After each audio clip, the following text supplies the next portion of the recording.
Good afternoon, or good evening, sorry. Please be seated.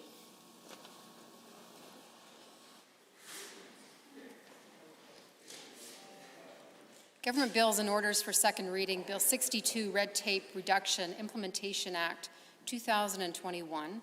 Adjourn debate. Mr. Rain. Are there any members wishing to join debate on second reading of Bill 62? Seeing the Honourable Member for Edmonton Meadows.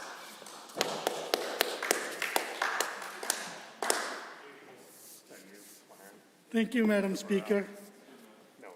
It's my pleasure and honor to rise in the House and add my comments to the Bill 62, Red Tape Reduction Implementation Act 2021 on behalf of my constituents and fellow Albertans who share my views on this bill. This bill, 62 Red Tape Reduction Implementation Act 2021 proposes changes into 9 different acts across 6 ministries. So under the Treasury Board and Finance, both the Security Acts and Business Corporation Acts are being amended and updated. In energy, the Alberta Utilities Commission is amended to include now the timelines for approval process, and prompt payment and the Real Estate Act are being amended in Service Alberta. The Employment and Standards Code is amended, so in this case, employers do not need to update hours worked daily. And Alberta Utility Commissions Act is being amended by allowing the creation of mandated timelines or time limits on approval process, and it changes to Section 17 of the original Act, confirms the Commission can establish its one rule regarding targets on applications.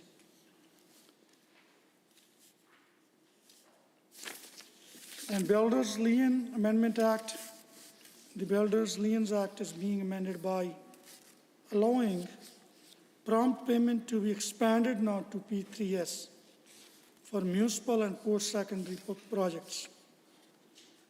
The bill also makes changes to include consultants such as architects and designers as part of prompt payment rules. Bill 62 also amends the Act to change the adjudications process to be interim binding now instead of final that was proposed earlier in Bill, I believe, 37. So, Bill does propose some good amendments, but also raise some questions around it, the way the work is being done.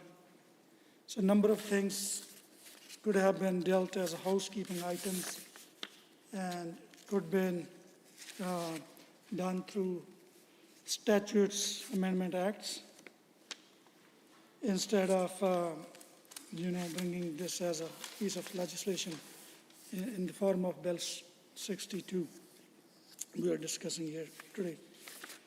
So that's one aspect. The other thing is number of changes being proposed are affecting 6 different ministries other than the red tape reduction ministries. So the question arises, why those ministries specific to this when the Ministry of Service Alberta being granted some extra powers to deal with certain things. So why this ministry could not itself move forward these changes, propose these changes in the House. And similarly, the other portfolios, the other executive council members, why could not they make changes in their own ministries?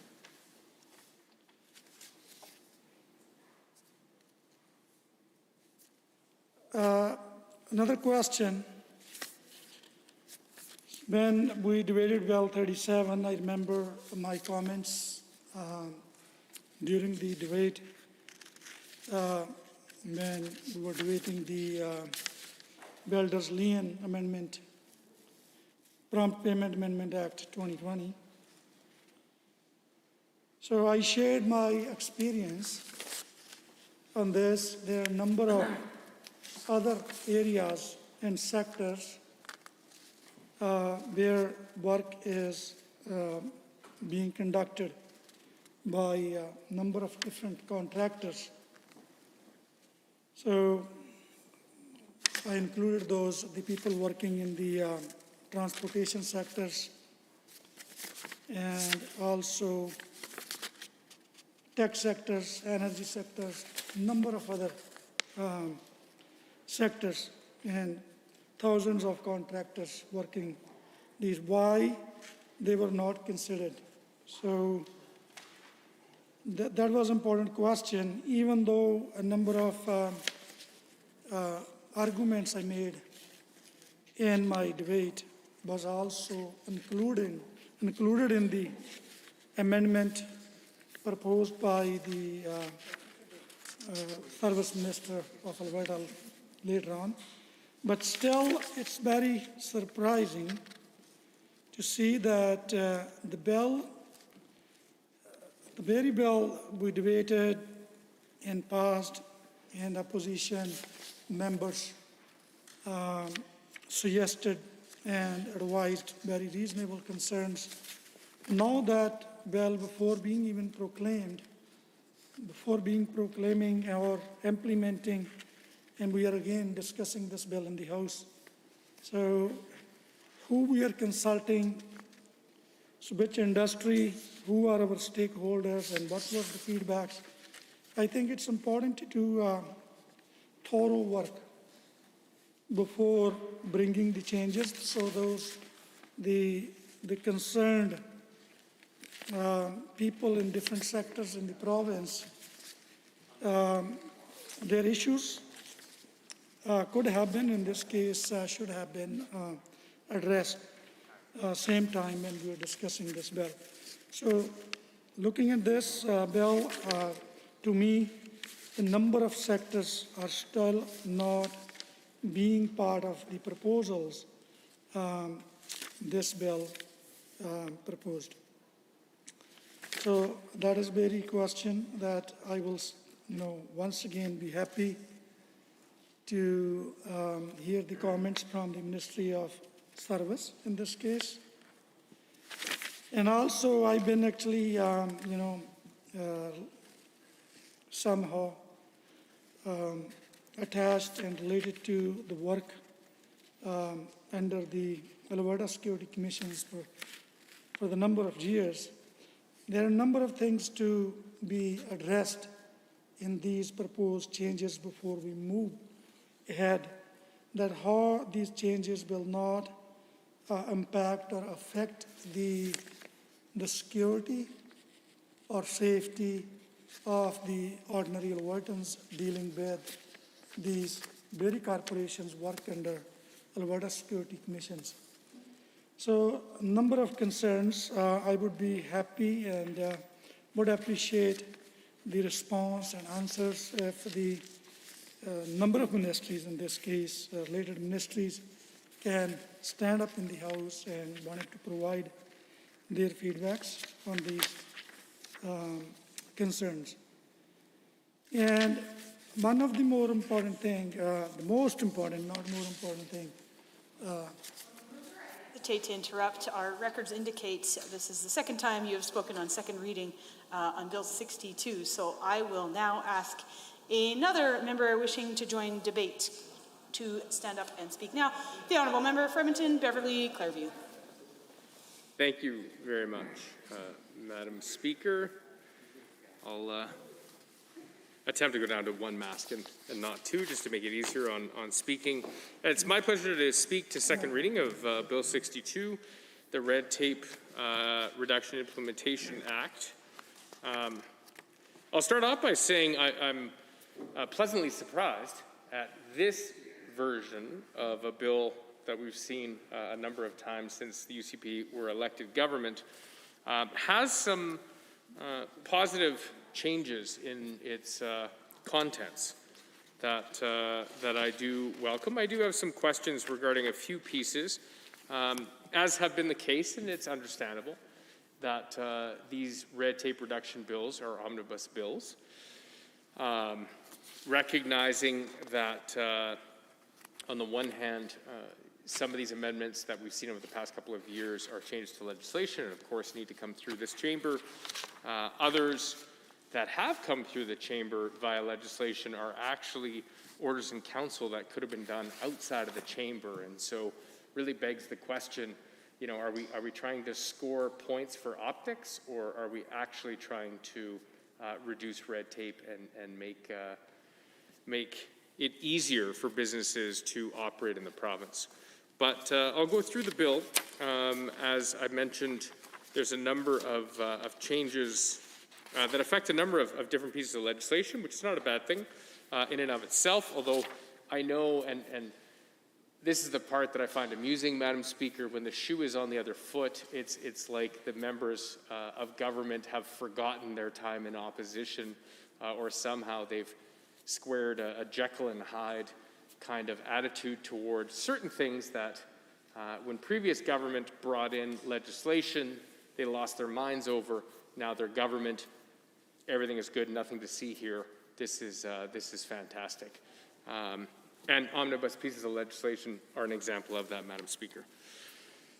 But I digress. And so I will go through and talk at first about the builder's lien, or the prompt payment component of this piece of legislation, which I know that I've spoken to a number of different industry representatives, and especially subcontractors, who take on the work, take on the expenses, but prior to legislation, as far as being paid within a reasonable amount of time, we've all heard stories of subcontractors going months and months and months, some, not all. I do want to say at the onset, of course, there are phenomenal contractors to work for that pay as promptly as they can. They take good care of the subcontractors they employ. We know that. I mean, the reason I think, Madam Speaker, that we have legislation is to ensure that those folks who take advantage of others or try to push the limits to the wall have limits, quite frankly. I mean, Madam Speaker, we could talk about why we have speed limits. And I think it's because the majority of people, the majority of Albertans, would drive at a reasonable speed. But the reason we have limits is because there are some that would throw caution to the wind, risk themselves, others, and drive as fast as they want. So without going too far down that path, the point is ensuring that our subcontractors are being paid within a reasonable amount of time, I think makes sense. Quite frankly, we know that subcontractors take on a significant amount of risk and as well debt. And so ensuring that they are being paid for the work they've done in a reasonable amount of time, quite frankly, Madam Speaker, is reasonable. And so I appreciate that within this bill, the prompt payment is being expanded. If I'm not mistaken, we introduced prompt payment when we were government because it didn't exist in this province. And again, those who work and do the work should be compensated within a reasonable amount of time. And I don't think, anyone would question that or object to that, Madam Speaker. So within this omnibus piece of legislation, it expands to include architects, designers, and consultants. Again, I think this is a good thing, Madam Speaker. that it also ensures that the Act has changed the adjudication process, so to be an interim binding decision as opposed to a final binding. And so this just allows the participants that it'll be brought before the courts if it's not satisfied with the adjudicator. So this just gives another tool or another opportunity for those involved to continue to pursue justice. So I do think what's interesting, though, Madam Speaker, is the fact that the original amendment, if I haven't mistaken this, has not been proclaimed, or it's not come into force. And so I don't know if this was an example of the UCP government getting ahead of itself and being excited to make changes without having thought through all of the different implications. The fact that we're amending a piece of legislation that has not actually come into force yet, that was already amended, tells me something was missed the first time around. I won't harp on this subject. I recognize that, again, we are all human beings. We are all susceptible to making mistakes. I just find it curious that the government's already amending a bill that amended prompt payment, I believe, less than a year ago. Something interesting to note. We'll move on, Madam Speaker, to talk a little bit about the Business Corporations Act and Securities Act. This makes some routine changes that aligns Alberta with the rest of the country. I can tell you, Madam Speaker, as the former Minister of Economic Development and Trade, I carried bills like this that ensured that Alberta was in line with the rest of the country. So that's, there's no concerns there whatsoever. I appreciate the fact that that's housekeeping. Moving on, the Employment Standards Code Act. I have questions around this, Madam Speaker. I don't quite understand, and so I really would appreciate if a minister in Committee of the Whole could speak to this.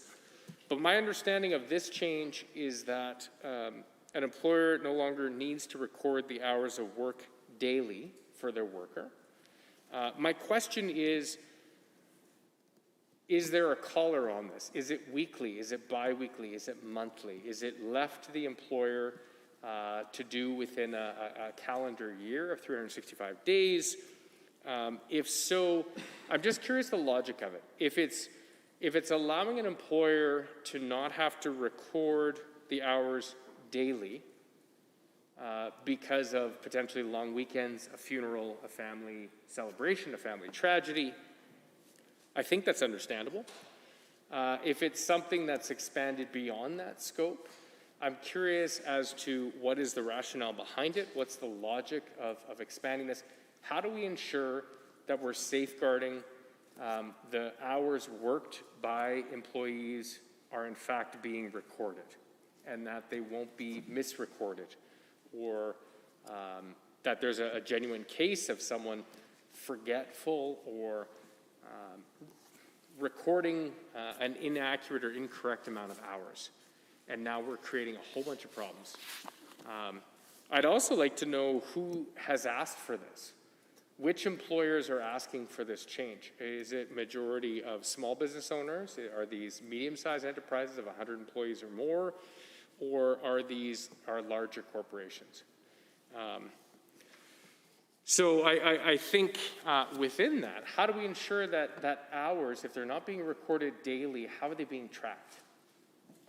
I know that there are many different CRM systems that different companies use. I'm not opposed to those whatsoever.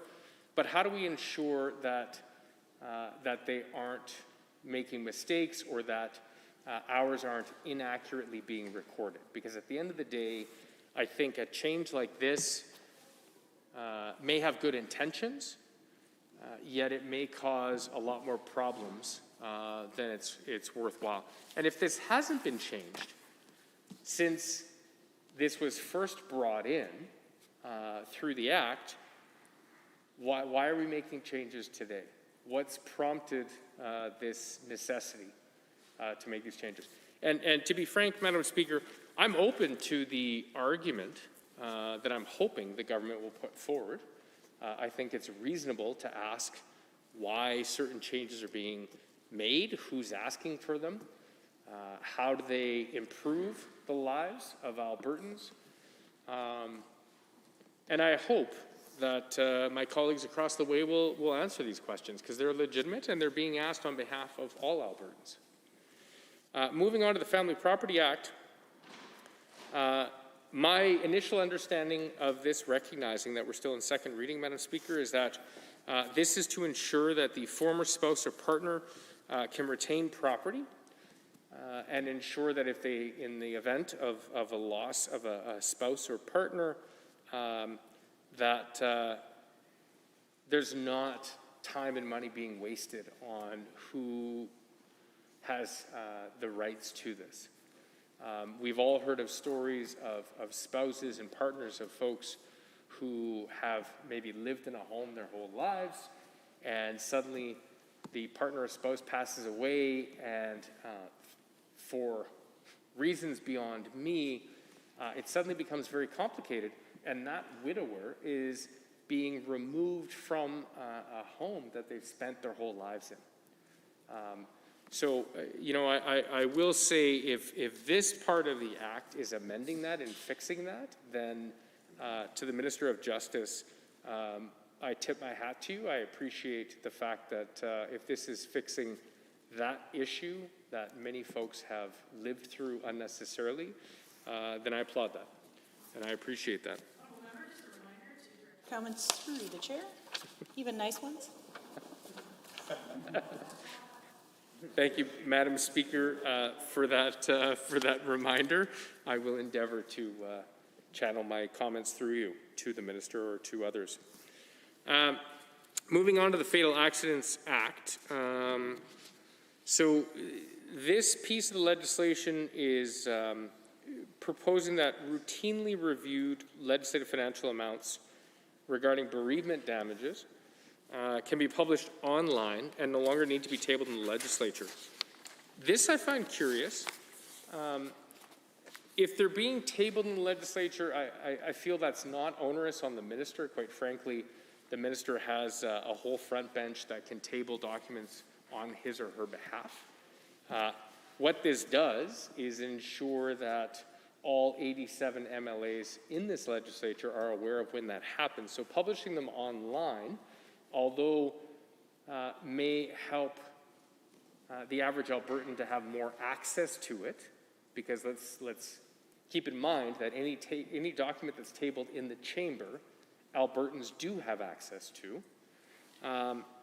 that they'll have access to that. But what it does do is it doesn't provide, I guess, an opportunity for all members to be aware when a new report is being tabled or published. And so for me, the question is, why is the government moving down this path? Simple question. There's nothing, underneath that other than I'm curious as to why we're making that change. I'm happy to put forward reasons as to why this is not onerous. It's not time consuming. It's actually not red tape. It's actually good accountability and transparency, which I don't personally view as red tape. I think, ensuring that that Albertans are aware of things like this are a good thing. Moving on to the Real Estate Act, a number of changes made. I know, or at least my understanding of this is to ensure that members on industry council can stagger their terms. I'm surprised that this actually isn't already the case, to be honest, because most councils or boards have a staggered appointment calendar, so that there is that consistency, so that there is, so that there's this constant knowledge of what's happened to date. Another change is, and this I'm not quite sure, but it's giving the Minister of Service Alberta the regulation-making authority around how council makes bylaws. And so you'll have to forgive my ignorance, Madam Speaker. I'm not up to speed currently on how the council makes bylaws, and so I'm not sure how this change will again either expedite that process or how this helps to cut red tape. Any members wishing to speak under Standing Order 29-2A? Seeing none, any other members wishing to join the debate? The Honourable Member for Edmonton Castle Downs. Thank you, Madam Speaker. It's my pleasure to rise this evening to talk about Bill 62, Red Tape Reduction Implementation Act 2021. As tradition that I've been doing in this chamber, whenever I have an opportunity to speak for the first time, I'd like to acknowledge all of our frontline healthcare workers that are working so hard to ensure that Albertans are taken care of when they're sick. They're giving immunizations. They're really working hard, and I just want to say thank you to all of those individuals. So when we're talking about Bill 62, Red Tape Reduction Implementation Act 2021, we've heard members talk about the enormity of this piece of legislation. And in fact, it impacts not just the Associate Minister of Red Tape Reduction, but it also impacts Treasury Board and Finance, Service Alberta, Justice, Labour, Jobs, Economy, and Innovation. I've got lots of questions about this act that's being introduced, and I think the biggest question is, why wasn't this done in a Statutes Amendment Act? We see this government trying to create work, if you will, for an associate minister that they appointed with a flashy title that says Red Tape Reduction. But when I look through all of the proposed changes to the legislation and those affected ministries, I'm having a hard time seeing how it's actually reducing red tape. So to me, when I read through this, yes, there's some changes that are positive. Could they be done through a Statutes Amendment Act? Absolutely. Did a ministry need to be created to do this kind of work? I don't think so. I think that each one of these ministers has the capacity, and if not, probably the expertise in their ministry about how to deliver the results that they're looking for in this piece of legislation.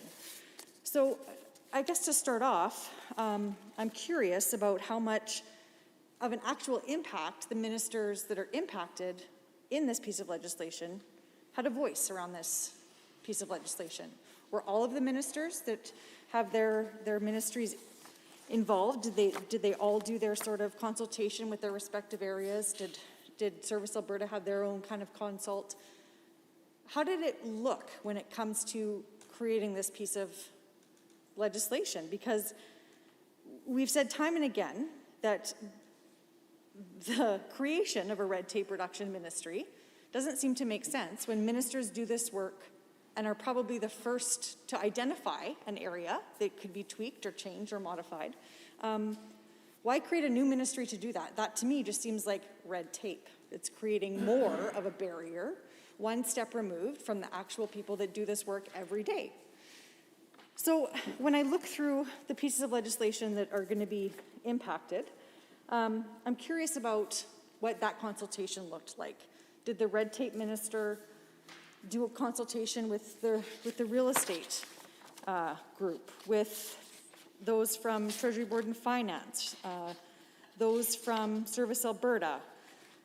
Because some of this stuff is quite intricate, and I don't know how these consultations could happen without including the ministry, which to me seems like double the work. It seems like we have a ministry that's tasked with red tape reduction, who would then have to go to the ministry that holds the actual information and get them tasked to do some of this work. So the whole piece of this legislation in itself seems like a make-work project to support why this government created a red tape reduction ministry. So, like I said, some of the changes are good, and we've heard colleagues talk about some of the things that should be changed. and that's not what the concern is. It's just how this change is coming to be. I mean, we're in a current economic and health crisis, and I continue to stand up in this House and debate legislation that has zero impact on addressing that, on addressing the economy or addressing the health crisis that we're in right now. I look through this and I think, how is this creating work? How is this getting Albertans back to work? We hear the government talk about this plan that they have, that they're motivated, it's going to be the best summer ever, they're creating jobs, and we haven't actually seen it. We have a piece of legislation that we're debating that if reducing the red tape in things that matter, like addressing the economy, that would make sense why we're debating that right now. Let's get Albertans back to work. Let's actually implement a plan that works. Let's cut that red tape. Let's talk to Albertans to see what some of the barriers are when it comes to offering the services that they have. I know the live music industry would love to talk to this government about some of the barriers that are currently in place that actually, if we're reduced, they could go back to work. They could be part of that economic recovery plan. But that is nowhere in this red tape reduction. We hear this government talk about travel and tourism and how, Alberta is the destination to come to, yet we don't actually have a plan that is doing that. What we have seen is barriers being implemented, costs affiliated with accessing public lands. I don't understand how we have an opportunity to actually reduce red tape to improve our economy, to improve health outcomes of Albertans, but those strategies aren't in this piece of legislation. So is that because we're relying on a minister of red tape to guess where the areas are that could be reduced? That's a concern, because ultimately you would want to look to each minister responsible for their file and talk to them, and they should be the ones bringing forward the ideas about ways to reduce red tape, possibly get Albertans back to work, look at ways that we can improve our economy, and have some sort of actual strategy rather than doing the work that's needed so badly right now. Albertans are talking about ways that we can be safe together, ways that we can get Albertans back to work, ways that business owners are pleading with this government for clear communication, for information about how they can safely open. We saw this relaunch strategy released, and I think when it comes to Bill 62 in the Red Tape Reduction Act, we have a piece of this legislation that talks about travel and tourism in the province. And I think one of the things that I'm hearing from friends and family around the country is that there is no way they are coming to Alberta. There is too much information out there that is inconsistent. It's continuously going to an extreme, to a reduction, to an extreme, to a reduction. There's simply uncertainty about what we should be doing. And so when I see that they're talking about improving outcomes for the travel and tourism industry under the Travel Alberta Act, I still don't see a plan that's going to encourage Albertans to come and travel in our province. They're claiming that what they're doing will expand travel Alberta can do, but I still don't see a plan anywhere in this on what is going to be implemented to actually support and encourage travel within the province. So I have questions about that. I have questions about who they talked to. Were they speaking with all of the different festivals that actually impact travel within the province? You hear of people traveling all around the province to do different sort of festivals. The Stampede is one example of that. People will go to Calgary because there's a big event happening. But what I'm also hearing from these big event producers, or even small event producers, is that what they need when it comes to, if you want to call it red tape reduction, they need to have a voice at the table. So when all of these pieces of legislation are being impacted, I'm curious who they're talking to. Because I hear over and over that industries have ideas. So is the associate minister talking to those different industries? Are they talking to all of the stakeholders that they need to be talking to? But I'm guessing that they have to go to the minister to find out who those people are. Because the minister should have a very clear understanding of who their stakeholders are, what sort of requests have come in. Because if I was a business and I needed some sort of change, I wouldn't think to reach out to the red tape minister. I would think to reach out to the ministry that actually impacts my work. And so that creates another step for an individual that has a concern or would like to meet or has a strategy. That creates another barrier or piece of red tape, if you will. So I'm curious what sort of consultation happened with each one of these ministries. How involved was the minister? How involved was the ministry staff? How involved was all of these individuals that are being impacted by these several pieces of legislation? Did they have a voice at the table to see how the changes for the Real Estate Act would make? Did they talk about, who did they speak to when they talked about the Employment Standard Codes Act? I would question who wanted the employer to no longer record hours of work. It says they're not required to record it daily, but they're still responsible to track them. So what does that mean? Did they talk to employees? Did they talk to business owners? Did they talk to small business owners? Did they talk to industries? I don't know who would ask for this. There doesn't seem to be any logic by saying that they no longer need to track the hours of work, but they're still responsible to actually track them. So what happens if there's a discrepancy? And if they're not required to actually track them, what do you go back to? Who's liable for that? If I, as an employer, am reporting that I worked my regular 40 hours and then I have 15 hours of overtime, how is that being tracked? I know that this government has made significant changes to the ability to overtime, and that there was a lot of onus put on the employee to advocate for themselves when it comes to overtime. And if there was a discrepancy, a lot of the onus was put on the employee. Is this another piece of legislation or red tape reduction that puts more employees in a vulnerable position where they have to advocate for hours worked?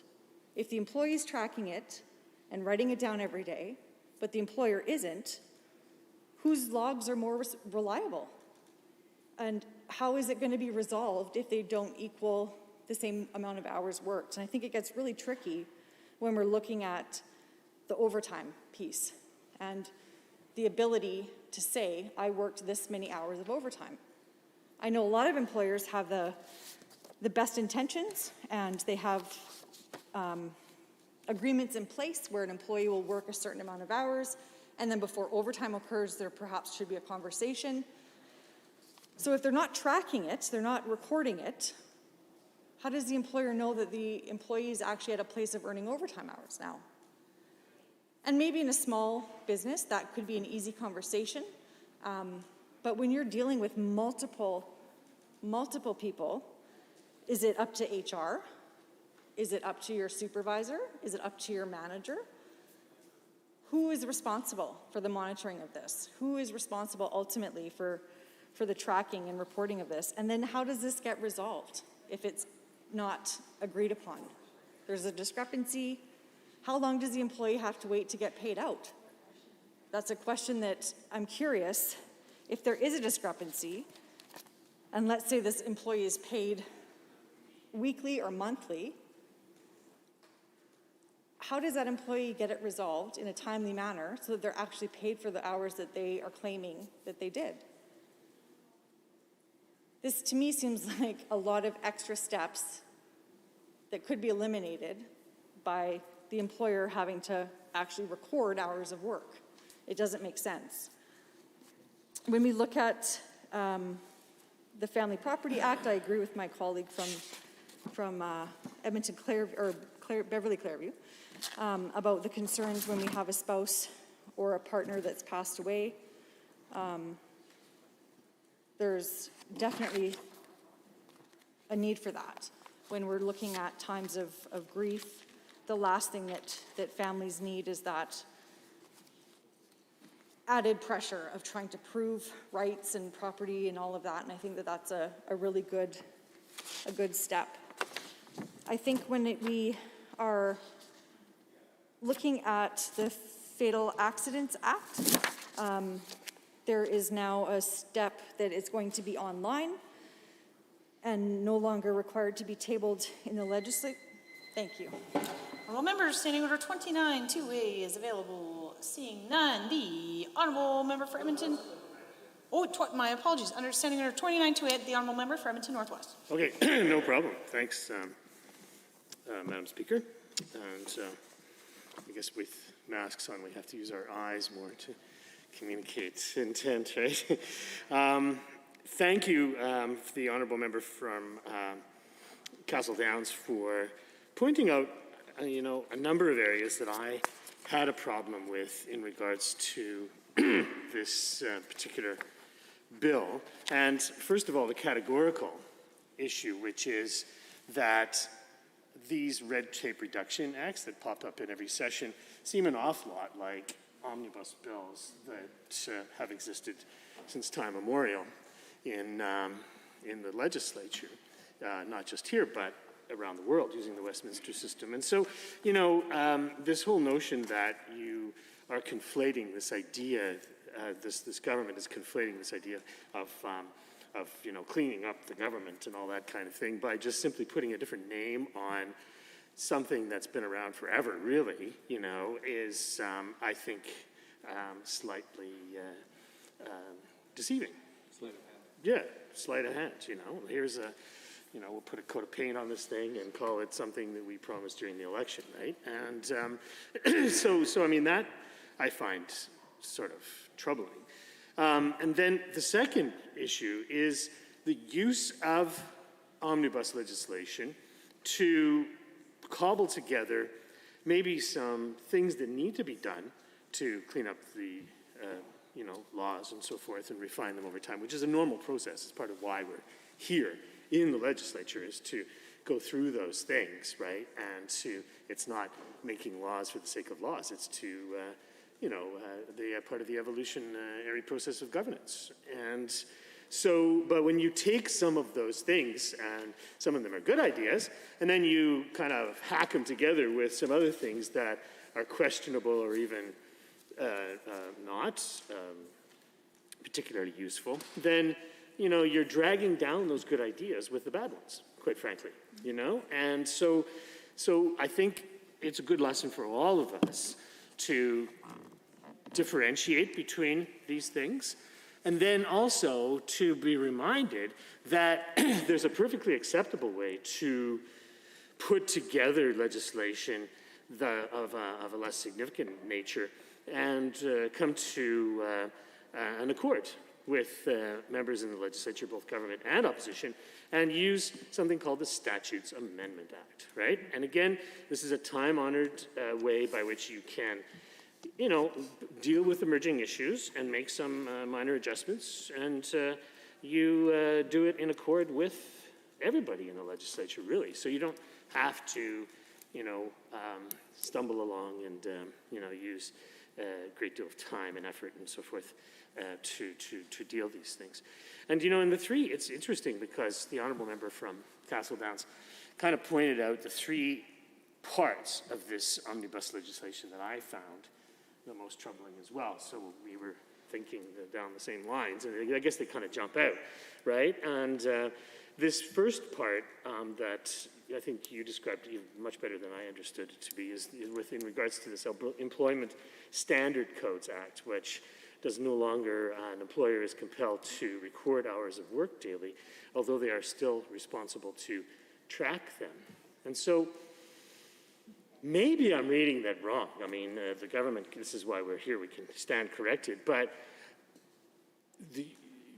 that language, that use of language, in my mind, means the same thing, right? You don't have to record it, but you still have to track it, right? So in other words, you're still writing it down somewhere, I presume, unless you're committing it to memory or something, right? So presumably you are going through that process anyway.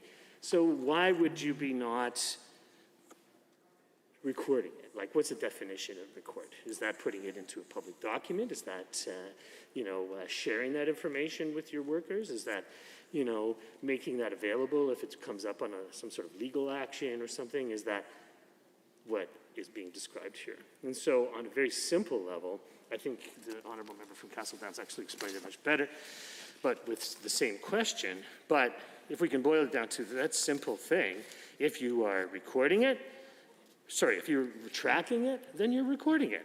And, so what is the logic of that? I really don't understand. So the government can help us with that, I'm sure, and I will wait for an answer. That concludes the allotted time for Standing Order 29-2A. I see the honourable member for Edmonton City Centre to speak to second reading on Bill 62. Thank you, Madam Speaker, and indeed, I appreciate the opportunity to speak to Bill 62 and some further attempts at what the government refers to as red tape reduction. So, as some of my colleagues have noted this evening, the idea of red tape reduction is still one that is somewhat vague with this government. Certainly, the idea is that it would be about removing things that get in the way of businesses being able to operate efficiently, or issues that are identified in systems and processes that are problematic.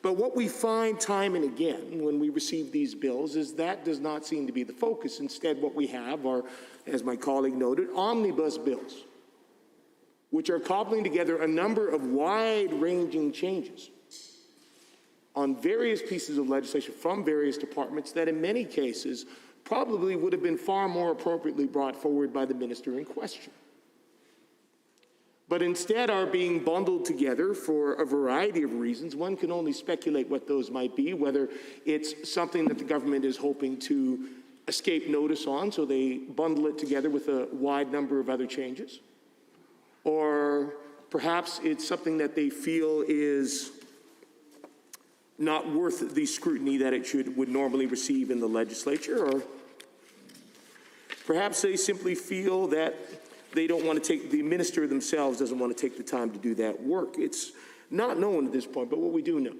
is that we have a bill in front of us here, Bill 62, which is amending 9 different acts, encompassing 6 different ministries. Now, certainly we don't disagree with some of the changes that are being made here. There are some reasonable things that are being brought forward, but there are some other things, as my colleagues have noted, that really do need a bit more explanation and perhaps suggest that they should be a bit more consultation with Albertans. Some of these changes are simply housekeeping measures, which simply could have been addressed through a Statutes Amendment Act. And as I noted, some of the more substantial changes that we have being put forward here in this omnibus bill, certainly one would expect that they would be led by the minister in charge of the ministry where these changes are being made. And it's, Madam Speaker, it's not that there is a lack of potential actual red tape that could be addressed by the associate minister. For example, I would note that just today, I was browsing social media and I noticed that there was a tweet from someone who noted that their husband was heading out to camp in Kananaskis for 3 days. They're heading out tomorrow. They are required to have a park pass starting tomorrow. But they can't buy the park pass until tomorrow, the day that is required. And on the website it says visitors should buy their park pass before arriving in the area. But there is no way to do so, Madam Speaker. It says on the website that the passes can be purchased online, but there is no link to purchase that pass online. It notes that there's 4 places where they can purchase that, but those 4 places are all within Kananaskis, which make it impossible to actually buy the pass before entering, as the website also advises. So there, Madam Speaker, is an example of actual red tape. An example of where the government has actually set up a system which is unworkable, which actually presents more barriers and requires Albertans to jump through more hoops to accomplish the goal, which in this case is the government extracting more money from Albertans. So as we are discussing a bill about red tape, that in fact is an omnibus bill pulling together a large number of pieces of other legislation, it's not for lack of actual work this government could be doing to address the red tape and the obstructions it itself is creating as it rushes forward with other pieces of legislation, making life more difficult for average Albertans. That said, I would also note that in terms of red tape, they offered that there will be exemptions for First Nations and others, and they still have not actually set those exemptions up. So there's no information on what the actual eligibility criteria, et cetera, for something which begins tomorrow. So in terms of this bill, we have some amendments here to the Fatal Accidents Act, which propose that the routinely review of the legislative financial amounts to the bereavement damages can be published online and no longer need to be tabled in the legislature. Now, certainly, Madam Speaker, I have no problem with publishing things online. Indeed, I would love to see that the government actually had put online that link for people to buy the passes they will need tomorrow for Kananaskis. In this case, certainly it's reasonable that this is a routine review, legislated financial amounts, post them online. Now, I don't consider it red tape, Madam Speaker, that a member be required to take likely less than a minute, at most 2, to stand in the legislature and table the document. That is part of the many processes and procedures that we have in this House in order to ensure that we continue to have transparency. Now, I recognize that transparency is a word to which this government is incredibly allergic. Just today, I was talking with the Minister of Health about the fact that he has not yet been able to release a report on the first wave of the pandemic nearly 6 months after he promised it would be available. And one could certainly run down a litany of other circumstances where this government has made multiple changes, multiple attempts, and used every lever at its disposal to provide less information to Albertans and to hide from scrutiny, not least of which their energy war room, which they purposely set up as a corporation in such a way that Albertans cannot get any information. Or at least that is the government's claim. I understand it's about to be tested by several members of the press. Certainly look forward to what the results of that will be. But again, we have a situation here where this is not a significant burden of red tape, Madam Speaker. This will not make a difference for a single Alberta business. This will not do a thing to improve the economy, which has been flagging so badly, and the hundreds of thousands of jobs that have been lost under this government. This does not in any way meet the mandate of what they have claimed they established an associate minister of red tape for.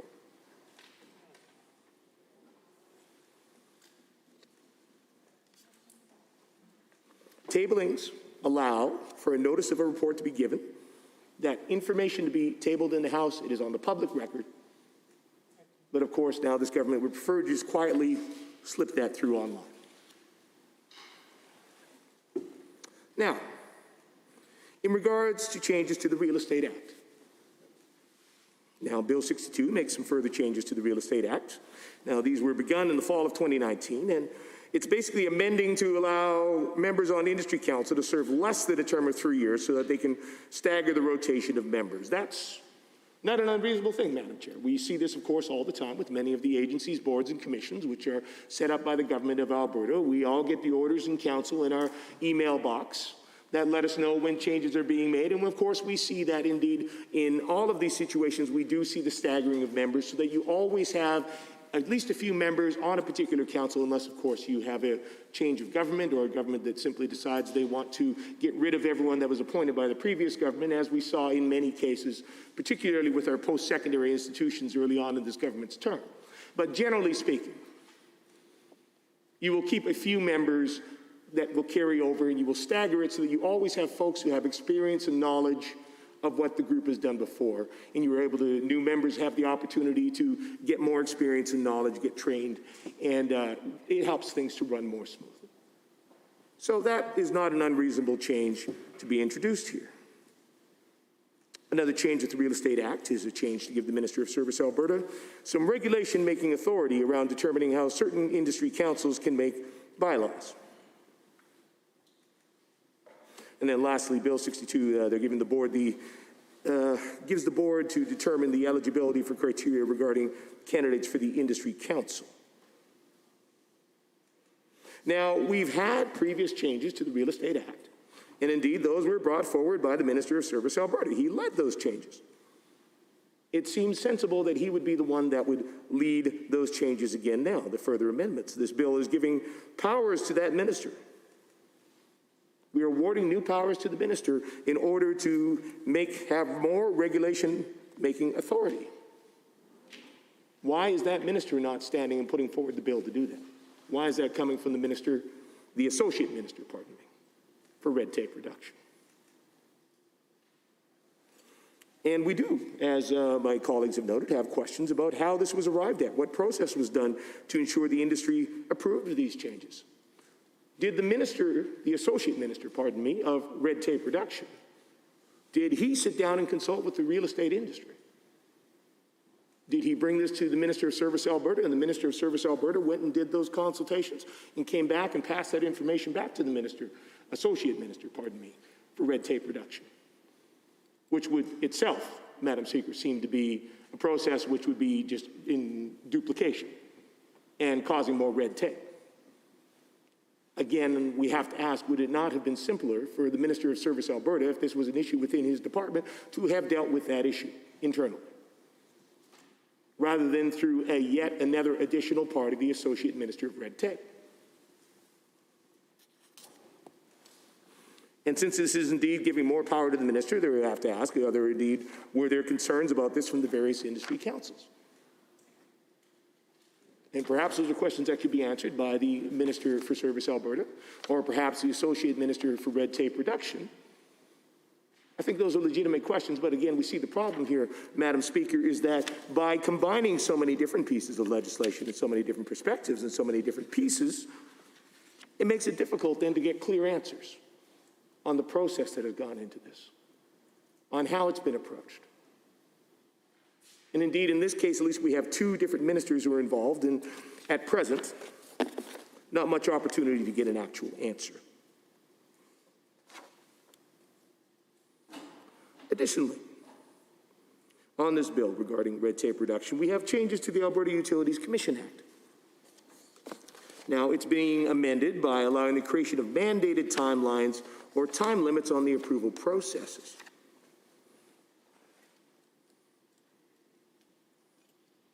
So the question again is, how was this arrived at? Was this a recommendation which came forward from the commission itself? Was it a specific request to the minister?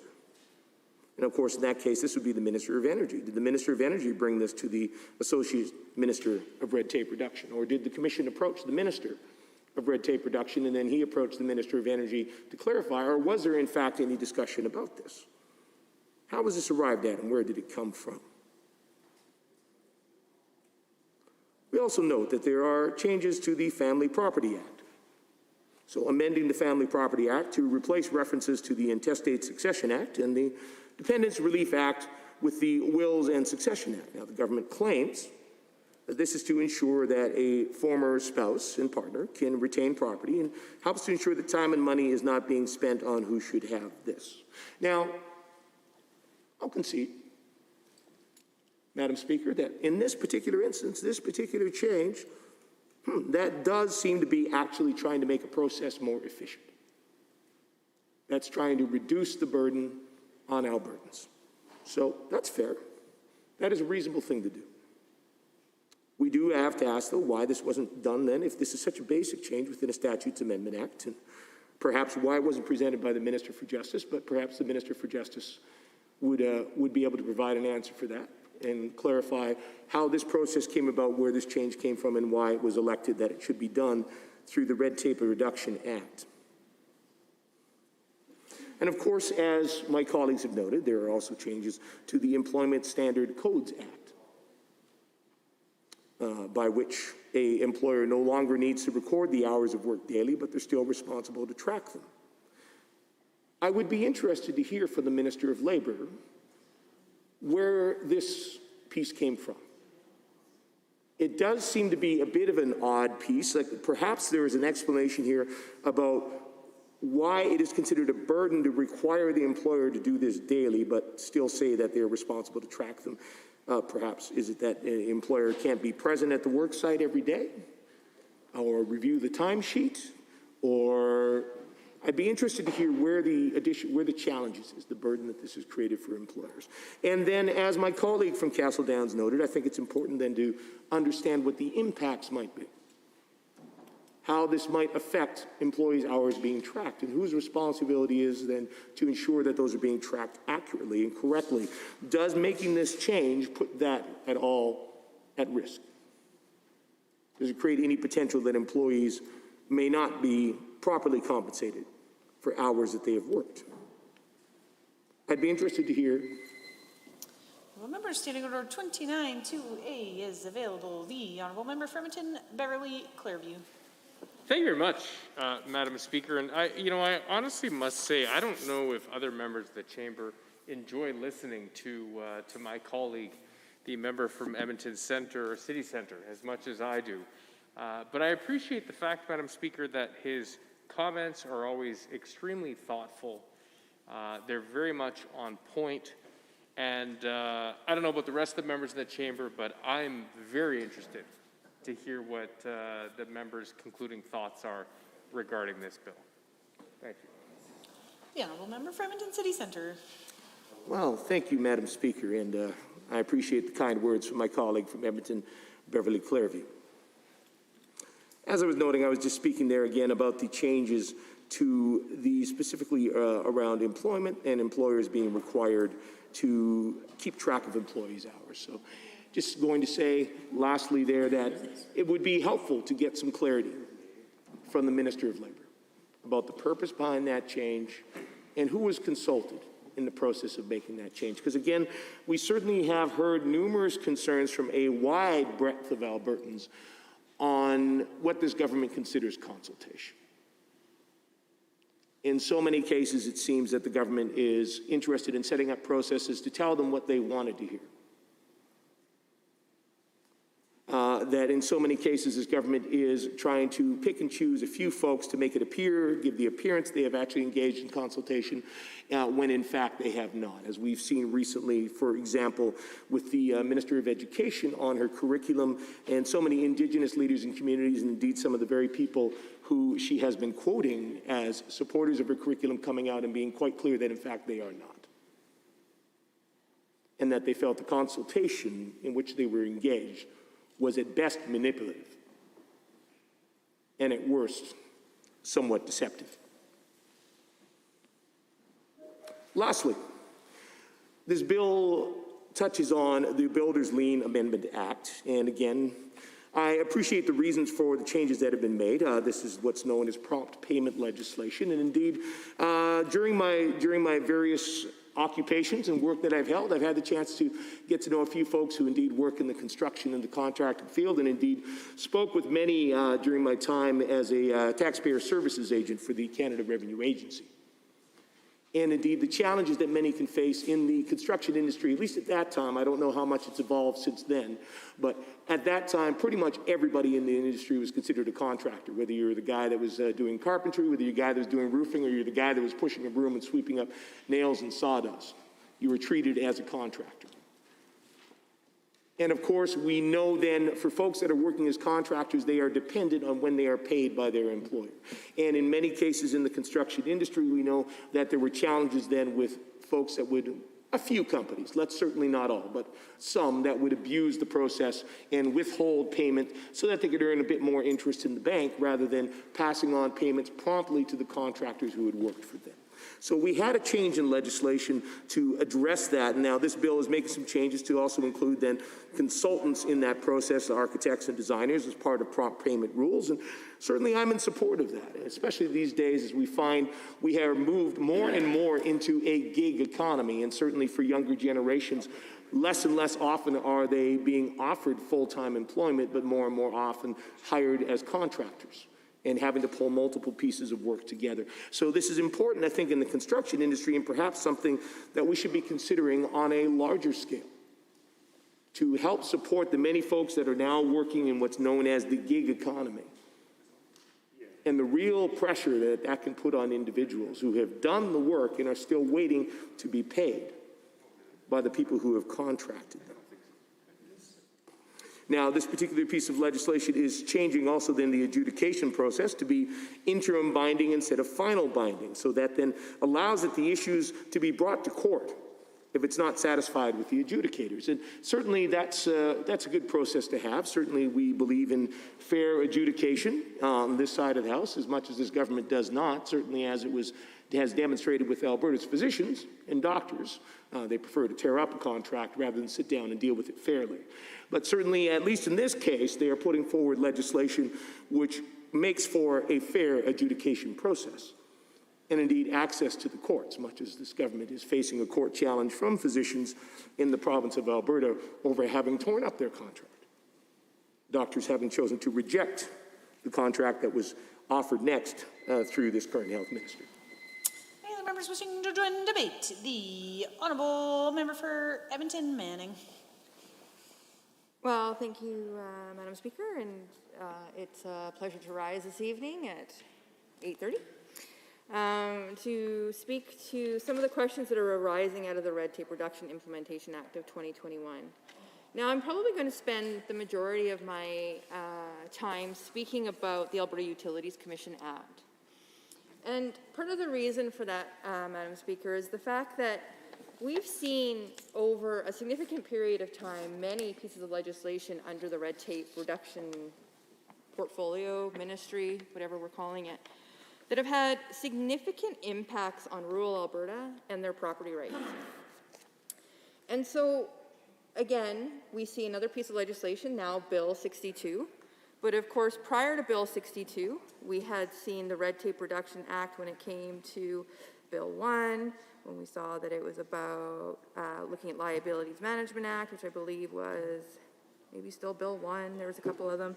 Then we had Bill 12, and then we had a couple other ones. And in all of those different pieces of legislation, all in specific to red tape reduction, we saw significant changes to legislation and regulatory processes as it came to property rights and access to land. Now again, we see Bill 62 popping up. And what Bill 62 now is doing is it is amending the section around the Alberta Utilities Commission Act. Now, fun fact about the Alberta Utilities Commission Act, it actually speaks to 10 pieces of legislation, 10 different pieces of legislation. And so all of those different pieces of legislation all impact different pieces when it comes to our utilities. And specifically, when it comes to the development of projects for utility corridors.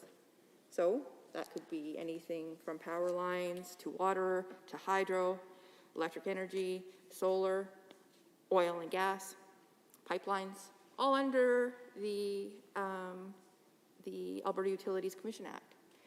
And so what Bill 62 is doing is it's accelerating or allowing an acceleration of the approval process for many of those projects. Now, as the Honourable Speaker may know, we're actually going through a process right now through a committee around real property rights. And part of the discussion that's happening around the real property rights is this very issue, which is access to land for utility corridors. And so to see a piece of legislation, Bill 62, being introduced into the legislature, that is actually speaking to a very issue that is real to Albertans and was actually happening in a committee discussion at this moment is interesting, I would say, in a respectful way. Because we are hearing from Albertans that there continues to be struggles and continues to be concerns from Albertans around some of the access to land and what is happening on the land of many landowners when it comes to their utilities, having appropriate notification.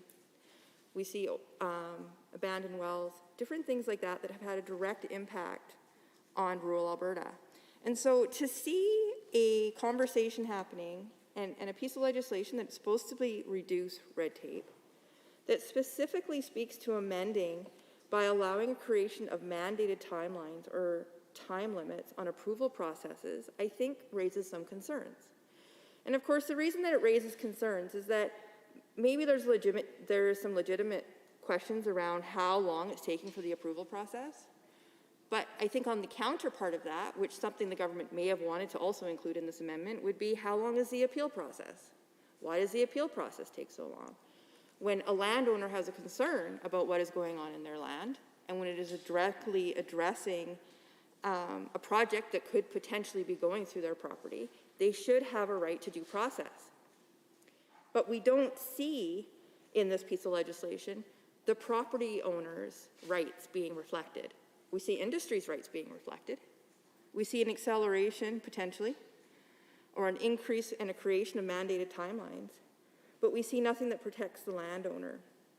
And so the other piece of this is that I find very interesting as well is that there's changes to Section 75, which ultimately gives Cabinet the authority to set the timelines on projects and to make related regulations. So Cabinet can then get involved.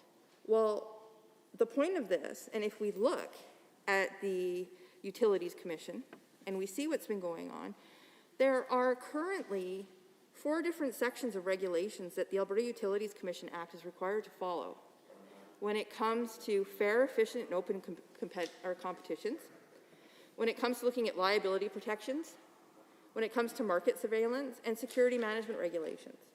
So these regulations are in place, and the reason they're in place is for this very reason, which is to ensure that there is an open and transparent way, not only through the industry that is looking at developing some kind of utility, but also to ensure that there's clarity for landowners around what their rights are. So when I see that Cabinet has then the authority to set the timelines on projects and then to make related regulations, what I see is that the government is actually saying that these 4 regulatory outlines can be amended or changed at any given point through an order in council. Well, then what's the point of having regulation? And the issue with these Alberta Utility Commission Act regulations is that once a regulation is changed by the Cabinet, it sets precedents for future when it comes to other land rights for owners. Because we know that it's the regulation and the interpretation of the regulation that sets precedents when we move forward on other appeal processes. The utilities component is always very interesting when it comes to the fact that they interact with each other through regulation and not necessarily within the law in the context of a regulation can predispose a law. So if we look at some of the other changes that we've seen, and we look at the fact that in the past, red tape reduction, because the issue here, Madam Speaker, is that we've now seen 3 pieces of legislation that actually deal with different types of energy. And when they're dealing with these different types of energies, it's actually directly relating back to rural Alberta and property rights. And so one of the questions that's come up when we saw Bill 12, which was the expanding right of entry for the Oil and Gas Conservation Act and the Pipeline Act, was what happened to the Surface Rights Act. And in fact, if we look at the law would say, currently, under the Surface Rights Act, if my thing would change pages on me, because now I can't quote it, because it won't let me. There we go. Is if we look under Section 2 of the Surface Rights Act, is that 2 subsection 1 says that the Act applies to all land in Alberta except land within the geographical area of a Métis settlement. If there is a conflict between this Act and anything contained in any grant, conveyance, lease, license, or other instrument, whether that is before or after the coming into force of the Act, with respect to the right of entry in respect to the surface of any land incidental to any operation concerning mining, drilling, pipelines, power transmission lines, or telephone lines, which all would go under the Alberta Utilities Commission Act, technically this act prevails, which is the Surface Rights Act. But if we look at the Surface Rights Act, and then we look at all of the past appeals that have occurred under the Surface Rights Act, or the Alberta Utilities Commission, or the Pipeline Act, or many of the other acts that, the 10 acts that currently are under this, I could list them off if you'd like. We've seen that regulation have actually been developed to offset the very language within the Surface Rights Act, because it's been established under regulation. So the Electric Utilities Act, the Gas Distribution Act, the Gas Utilities Act, Hydro and Electric Energy Act, Municipal Governments Act, Oil and Gas Conservation Act, Pipeline Act, Public Utilities Act, Renewable Electricities Act, Utility Payment Deferral Program Act, Water, Gas and Electrical Companies Act, all fall under this piece of legislation that is currently before the House, of which the government has now decided that Cabinet has the all authority to make regulation. So, for rural Albertans, I think the question would definitely become, well, where are my rights? What happens if I disagree with these projects going forward? So we know, and in fairness to the AUC, or the Alberta Utilities Commission, we know that there is a process for notification if a project is to be developed. There absolutely is an application process. That application process does require notification to the landowner to ensure that the landowner is aware that the application is being made. Fair enough. But if we see this piece of legislation going forward, and these are all questions I'd love the government to be able to answer, I think for rural Albertans specifically, is that if there is an acceleration or an amendment to the creation of the mandated timelines or the time limits, does that change the requirement of notification? Because what we see right now is that there is no timeline associated with notification. And in fact, fun fact, the applicant actually gets to set the timeline for notification by the landowner and response time. So if everybody's in a rush for some reason, the applicant can actually say, well, 2 weeks is sufficient, we'll put it in the local newspaper and we'll see what kind of response we get. So again, I recognize that the government feels like this is something for red tape reduction and this is going to improve things. But when you start looking at this, one single change actually impacts 10 other pieces of legislation, has also been impacted by 2 other red tape reduction pieces of legislation that have come forward, all which have supported industry to move forward with development of oil and gas, electric, hydro, but yet have minimized the rights of property owners. I think there needs to start to be a discussion. So I'm opening up the government's discussion, and I would like to hear back from the red tape reduction minister and or maybe the Minister of Energy or the Minister of Natural Gas to tell Albertans how it is by changing these timelines, they're ensuring the rights of property owners. And that the surface land rights, the Mine and Minerals Act, all of the different pieces of legislation that are going to be changed by this simple amendment under the Alberta Utilities Commission Act still protects the rights of landowners. Because if we see, as we are seeing right now with the abandoned oil or with the abandoned wells, there could be potential issues for rural Albertans. Their inability to sell their land, their inability to be able to get compensation. All of the things that we know are real issues for rural Albertans. And so I'm just putting those questions out there. My hope is that the government will respond at some point. We can move it forward for another day. But I will again put it on the record that I think right of entry is an issue. I think making sure that surface rights are protected needs to be ensured before these changes are made. We need to understand the impact of those 10 pieces of legislation. We need to understand the rules around the submission deadline and notification for landowners and responses. And of course, why not? Is there an appeal deadline? Why would a landowner have to go through appeal after appeal after appeal with no deadline, but yet we'll set deadlines for approval process? It should be on both ends. Protect the landowner while supporting industry.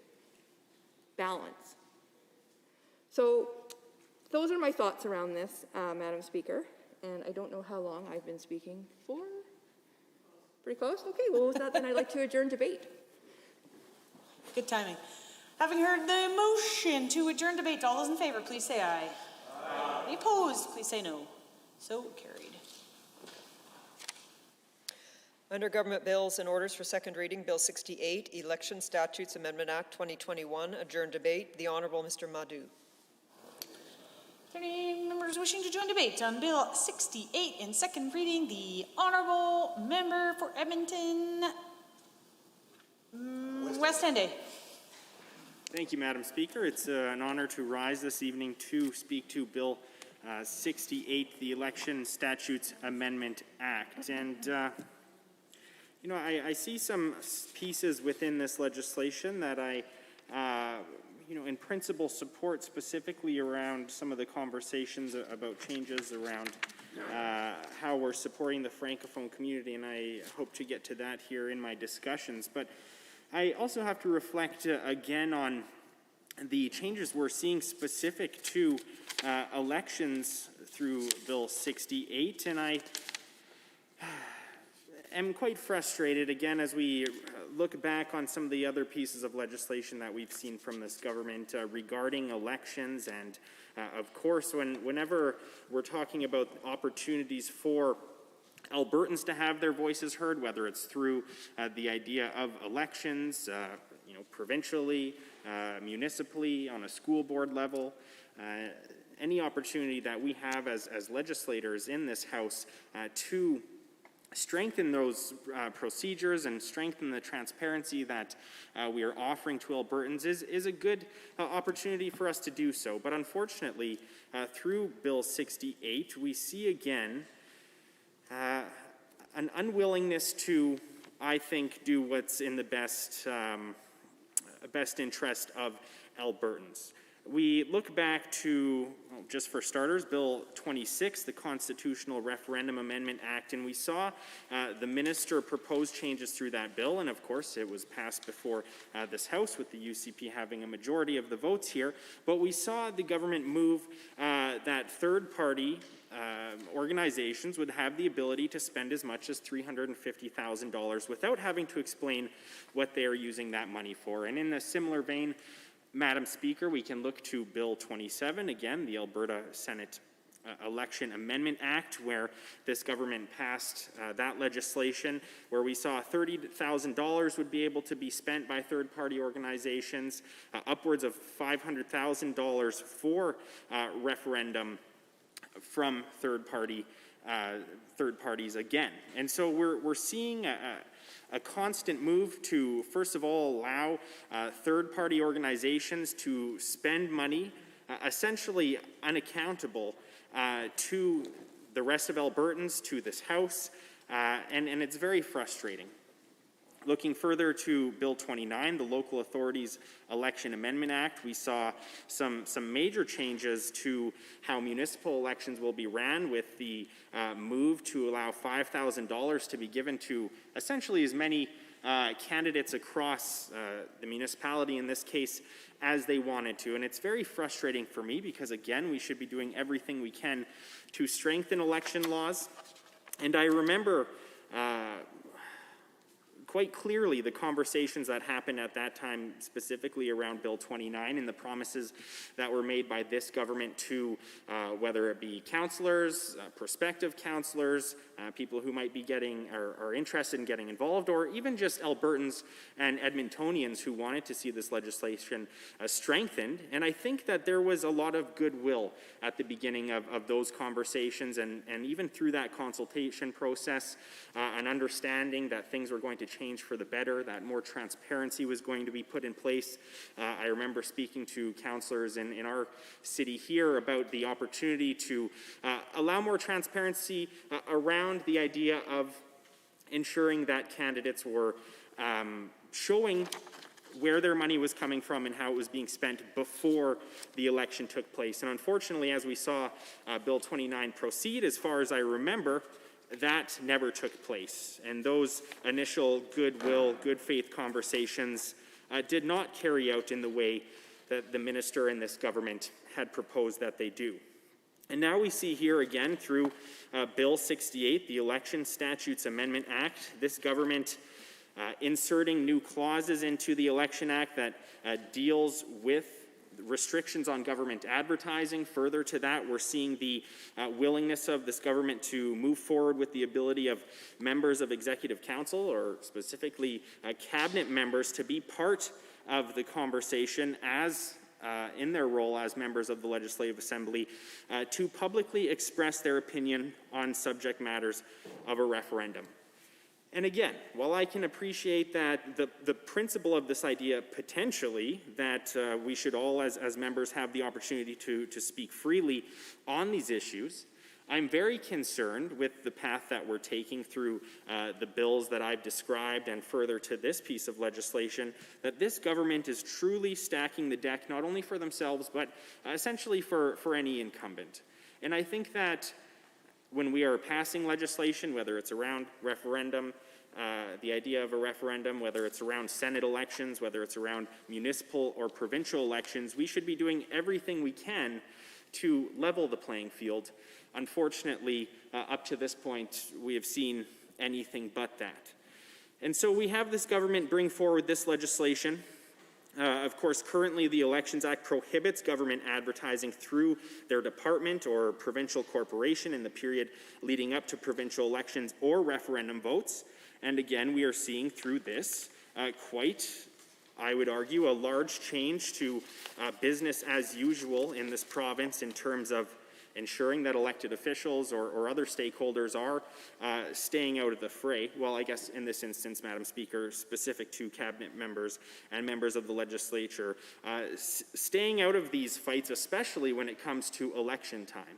And whether through Bill 68, the one before the House right now, or the changes that we saw through Bill 27, the Senate Election Act, we are seeing again and again a government that wants to change the rules to benefit themselves and, I would argue, hurt everyone else that wants to be involved in the process, giving themselves an upper hand, giving incumbents an upper hand, and it's very frustrating. And again, when we look at some of the other changes in here around Francophone school boards and this bill bringing the eligibility for voting or running in a Francophone school board election in line with Section 74(1) of the Education Act that is administered effectively, I would argue, to other school board elections, and we can appreciate in principle where that conversation is coming from, and I think that we've heard the voices of those school boards that think that we need to modernize this process. But we are told that we have to vote on this piece of legislation that is taking two quite, I guess, unrelated potentially issues and putting them into one and forcing us to make a decision on both of them with one vote. And we've seen this government do this before. For instance, we just finished speaking on Bill 62, the Red Tape Reduction Implementation Act, where we saw, again, an assistant minister bring forward several topics on a variety of issues that span several ministries, and were asked to support or not support a piece of legislation, again, without being able to fully dissect which parts we support of the legislation, which parts we don't support. And of course, we have the opportunity to put forward amendments, Madam Speaker, as we often do, but as has been the case up to this point, we don't often win those votes on this side of the House. This time, maybe it will be different, Madam Speaker, as we see opportunities to strengthen this bill as it has been presented before the House this evening and previously. When we look at some of the changes to the Francophone school boards, previously only individuals eligible as Francophones under Section 23 of the Constitution were eligible to stand for election as trustees for Francophone school boards. We're seeing some changes around that.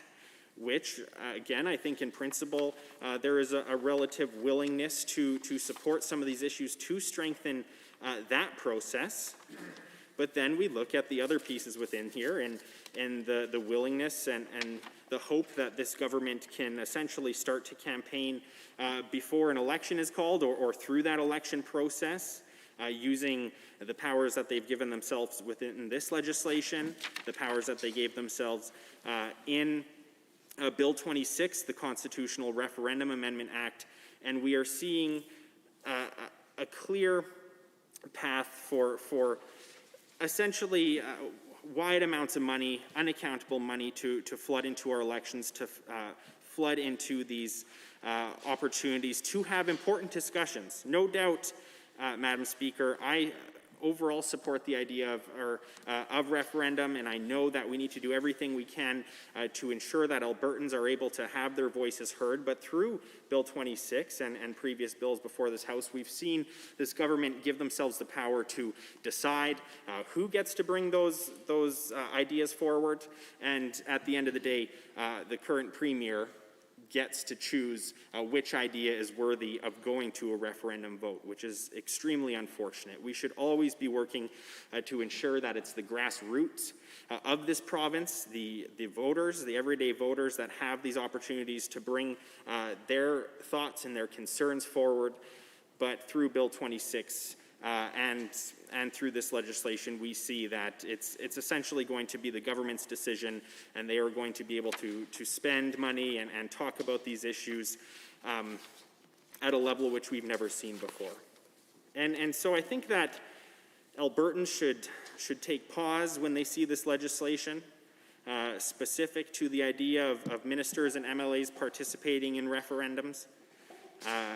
Again, we see restrictions changing within this bill. I think that we supported the idea when we were in government that Albertans should expect that government MLAs and cabinet ministers are not campaigning on the public's dime and on the public's time when they should be governing.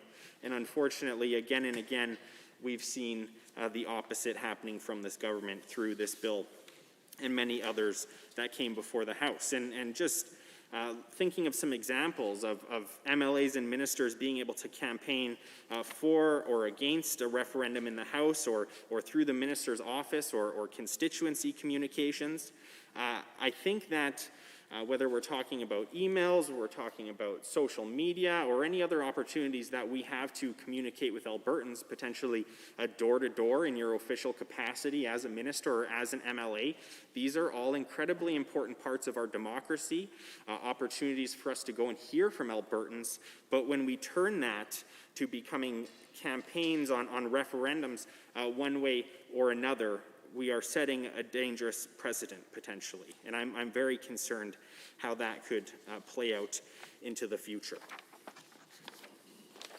Again, we were supportive, if I remember correctly, in our time from 2015 to 2019, with the idea that we wouldn't campaign through our ministry budgets, through our MLA's budgets, especially during a campaign period. And at the time, the Wild Rose opposition and the UCP opposition supported those ideas that we should do everything in our power to level the playing field, to ensure transparency, to ensure that the public is paying for their minister to be a minister and not somebody looking to win the next election. So it's so unfortunate that here we are today seeing more opportunities for the government to go back on their word and on their intent at that point. And so I do look forward to hearing more of the conversations that happen this evening. I hope to hear from the minister responsible on this bill, why we've seen such a 180 on so many of the pieces of legislation that have come before this House in Bill 29 and Bill 27 and Bill 26. There has been many opportunities for this government to give themselves a hand up, to support themselves and the incumbent ministers and MLAs in this House. And again, we should be doing everything we can to allow more voices to be part of this process, to allow a more even playing field for anyone that's interested in getting involved. And so while we look at some of the changes proposed again to the school boards, which I think that there are some opportunities to strengthen the process that's already in place for that, I find it very hard without amending the proposals that we've seen for ministers' offices or constituency funds to be able to express an opinion one way or another on a referendum question to be very concerning. And it's going to be very hard to support this process if we don't see amendments to what is before us today. And so again, I look forward to hearing from some of the other members. I look forward to hearing from the government caucus about why they think that giving ministers and MLAs the opportunity to go out and essentially campaign while they should be doing the important work in this House, why they think that it is an effective use of their time, why they think that it supports democracy and encourages transparency through this process.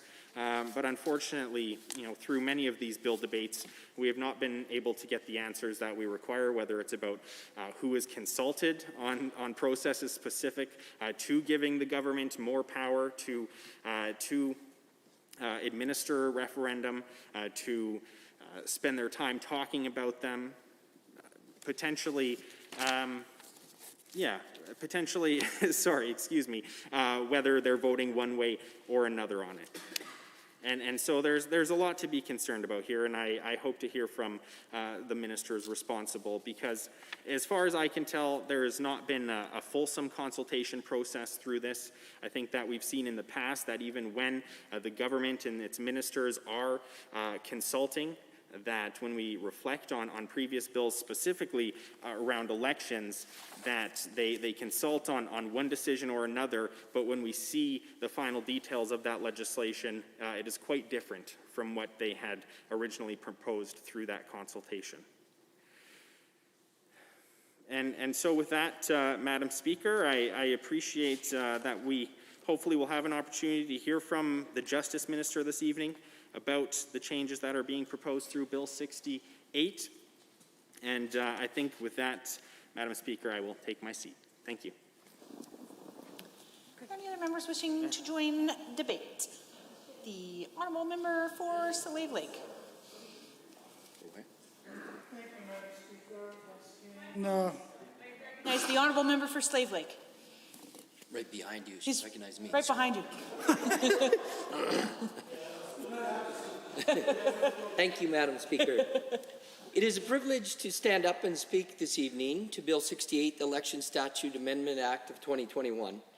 This bill accomplishes two things. Firstly, it expands the eligibility for Francophone school trustees, bringing that eligibility in line with criteria applied to other school boards.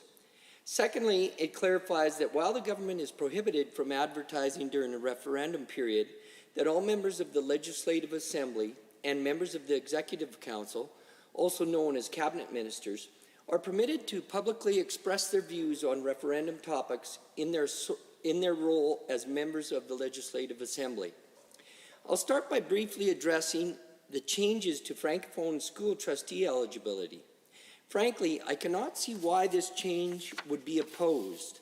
The current eligibility criteria mandate that in order to run for a trustee position on Francophone School Authority, an individual must have school-aged children attending a Francophone school, which has resulted in the exclusion of Francophones without children in Francophone schools from having a voice on Francophone school authorities. There is no similar requirement to have children actively enrolled in the public schools in order to stand for election as a public school board trustee. And this change is fundamentally about ensuring parity and fairness within the Francophone School Authority system. It makes sense and is the right thing to do. I hope that this change will see broad support from this legislature. Now, the second portion of this bill, which clarifies whether members of this Legislative Assembly are able to publicly express their opinions on referendum topics, strikes me similarly as the right thing to do. Seeing as there will be a referendum question alongside this fall's local election cycle, I'm glad to see the government has included this crystal clear wording on if and how MLAs can speak to referendum questions. While it would be inappropriate for the government to stake out a position and then push that position in response to any referendum question, it is fair and proper that individual elected officials are able to publicly express their opinion on referendums in their capacity as a local elected representative. The proposed amendment to the Election Act leaves no room for doubt. MLAs can opine in their capacity as MLAs and their capacities as MLAs only. Members of the Executive Council are not subject to any doubt either. They can provide their thoughts on referendum questions in their capacity as MLAs and their capacities as MLAs only. From my point of view, Madam Speaker, this is the right balance. While it would be inappropriate for the government to take a position as a government or as a cabinet minister to take a position as a cabinet minister, it would be unacceptable to prevent them from providing their views on referendum questions. It is a pleasure to offer the government my wholehearted support on this bill, one which I truly believe makes a necessary change with regards to Francophone school authorities and which I truly believe strikes the right balance with regards to MLAs and members of the Executive Council offering their opinions on referendum questions. I hope to see this bill pass swiftly and with broad support. Thank you, Madam Speaker. Any members wishing to speak to Standing Order 29-2A? The Honourable Member for Lac St. Anne Parkland. Thank you, Madam Speaker. And actually, I'd like to cede my time back to the MLA from Slave Lake. I'd like to hear more about how this impacts positively his community, since he doesn't have as much of a chance to speak as some of us in here. Honourable Member for Lesser Slave Lake. Thank you, and thanks to the member. My communities have a very strong Francophone school system in them. And I've heard about this from a couple of my constituents, saying that they also support the changes on the Francophone side of things. On the other portion that I spoke on, meaning the clarification on whether cabinet ministers, MLAs, and the government, what they can do or cannot do in regards to the questions that are going to be, or the question that is going to be raised this fall, I think that's also important for the minister to clarify that, and I appreciate his hard work in doing that. Thank you. Anyone else wishing to speak under Standing Order 29-2A? Seeing none, any other members wishing to join the debate? Perhaps the Honourable Member for Edmonton Meadows. Thank you, Madam Speaker. One second. Thanks for the opportunity once again to rise in the House and speak to the bill in hand, Bill 68, Election Statutes Amendment Act, on behalf of my constituents of Edmonton Meadows. As you know, we spoke to the different piece of legislation before. See the same pattern. The bill being sponsored by the Ministry of Justice also affect the number of different ministries. That includes education to culture, multicultural, municipal, and a number of other ministries. So another omnibus piece of bill that we are debating in the House. I do have a concern, but I will try to go over some of the propositions, some of the proposals being presented for the debate in this House. The bill's provision to expand eligibility for Francophone trusteeship, so seems a positive move to us based on the conversations with the Francophone community. And definitely we support the expanded eligibility. But a number of important things are left out in this issue, like so much government legislation So this leaves the definition of francophone to be decided through the ordinance council. So there is no clarity on this. So candidates are being nominated presently for fall elections. When will additional regulations through order and council be confirmed? So this is biggest concern that's not being addressed in this bill. Given that this legislation will define the boundaries of a linguistic, cultural, and school community, it is ever more important that the community be involved and in fact be a main driver actually into the conversations. So will this government commit to consulting with the francophone communities prior to adopting regulations? Again, it is very time-sensitive work we are doing here. The elections are just coming not far away. That is the other important question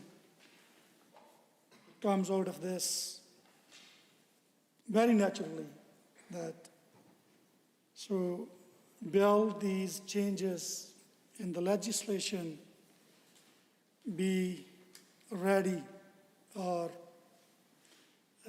to be used for the incoming elections in this fall.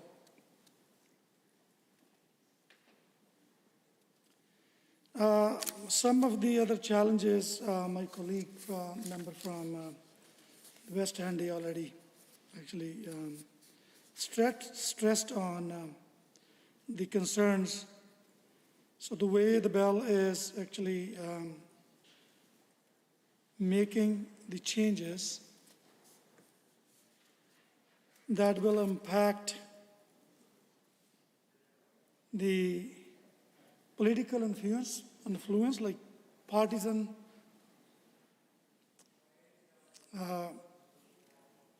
political influence into the referendums. So the biggest concern around this area is what is the safety and accountability or transparency that if this bill go ahead as it is, how do you protect? I just wanted to ask actually this question to the Ministry of Justice through you, Madam Speaker. So how this bill will not open the way for the abuse, I would say, not use of the public money that is basically intended or allocated to the public sectors, the ministries, office of the ministries, or the members of these legislatives to use those funds to specifically either serve their constituents or serve the Albertans at large. So what are the measures we are taking in this bill that the accountability is not being compromised and the public taxpayers' money is not used for the political purposes? The bill inserts a new clause into the section 134.1 of the Election Act that deals with restrictions on government advertising. The new clause 3.2 proposes to allow for a member of the Legislative Assembly or a member of executive councils in their capacity as a member of the Legislative Assembly to publicly express their opinion on the subject matter of referendum. This could allow MLAs and ministers to campaign for or against referendums in the House or through minister's office or constituency communications. So currently, the Elections Act prohibits government advertising through the department or provincial corporations in the period leading up to provincial elections or referendum votes, and limits allowable communications of members of the legislative assemblies to matter before the assembly.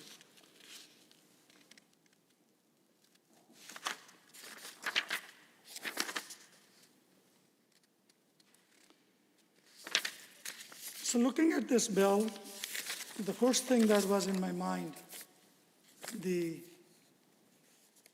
comparative arguments. I still remember that the federal referendum in 1995 and controversies around that, and the role of very individual, our premier, who has a long political career and experience in many different political parties, at least all those parties and his roles on those parties were against the political influence. And not only that, they have worked very hard and very long to hold the then government in power accountable for misusing the public funds for wrongdoing. So why this is a hypocrisy, why it is a dual standard now when we come here in Alberta. I see like a number of other things even, but I will not really go on when I compare the referendum in Quebec versus fair deal in Alberta, how you just make 380-degree, move suddenly. Yeah, and this is very important. I would like to hear directly from the Premier, who has a long history and long role in this regarding very similar matter that happened in the federal jurisdictions, and now that is being proposed by the provincial government when this government is led by the very same individual who was serving on the different levels of the federal parties. So that's my main, I would like to hear if the Ministry of Justice can provide clarity on this, and the Premier wanted to see what he sees different than what was in 1995 in Quebec. How does it justify here?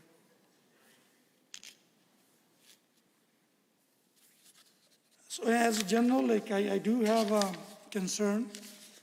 I wish we would have something better to debate. As when this government came in power in 2019, they have a list of promises and signed guarantees, and I wish there would have been more conversation around those issues, how we are working to create jobs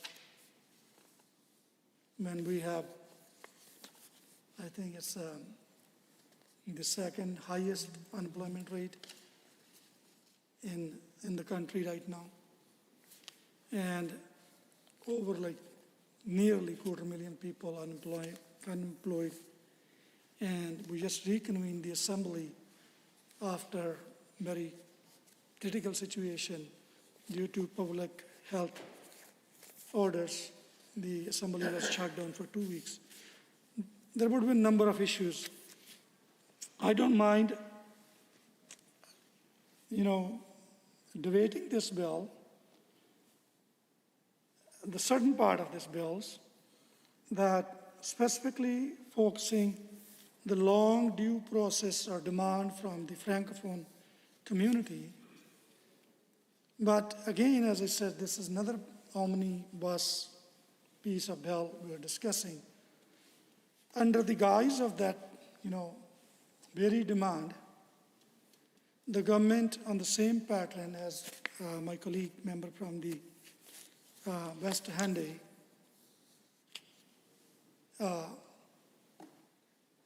raised the questions. So why the government is so much convinced or is indulged into influencing the politics with either dark money or big money you can call. We call it dark money when there is lack of mechanism of accountability around the money flooding into the political system.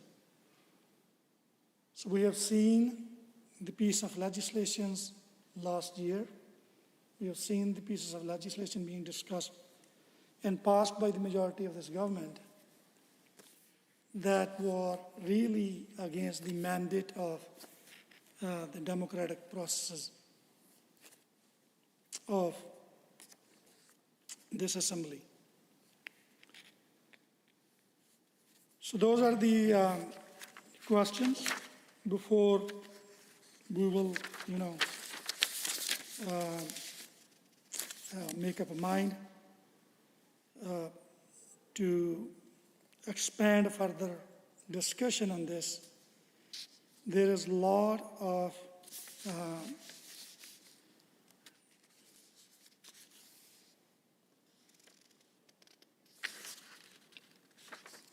there is biggest concern to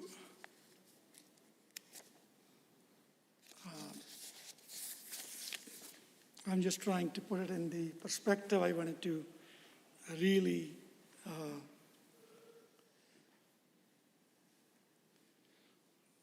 I'll just change my term the way I wanted to say it. It is incumbent on us as a elected member of a legislature, and on behalf of my constituents of Edmonton Meadows, I represent those views and the accountability and transparencies of the taxpayers' money being for those very narrow political purposes.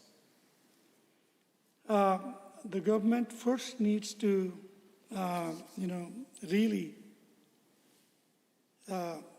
explain us when we already have a mechanism. And Honourable member standing I didn't know that. 92A is available.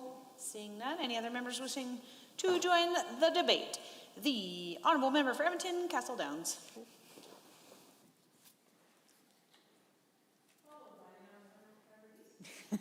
My apologies.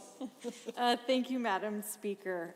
It's my pleasure to rise this evening to speak to Bill 68, the Election Statutes Amendment Act. There's pieces of this legislation that I do believe are beneficial. I think specifically, like I just heard my friend here speak about the Francophone Act and how that is needed. And I think that change not only was requested by the community, but it's something that makes sense. It comes into line with the current eligibility to run under the Municipal Act for other trustees. And I think that it only makes sense to be able to have the Francophone community part of that. And so when I look at the current standards in order to run, part of that is that you had to have received your education in French in the K-6 education in Canada. And so when I look at Edmonton Castle Downs and the beautifully diverse community that it is, according to the most recent census, 10% of Castle Downs is French speaking.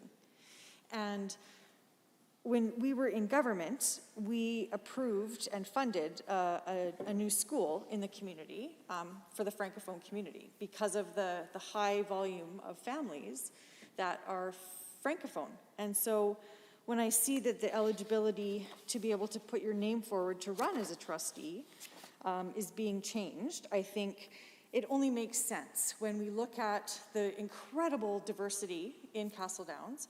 Not everybody that would like to run to represent this area is necessarily educated in Canada. We have such a diverse population. We have people from all over the world that come to live in Alberta. And I know that in Castle Downs, we have that beautiful privilege of having such a diverse community with, like I said, 10% French speaking. So I think that this is a welcome change, and it's something that definitely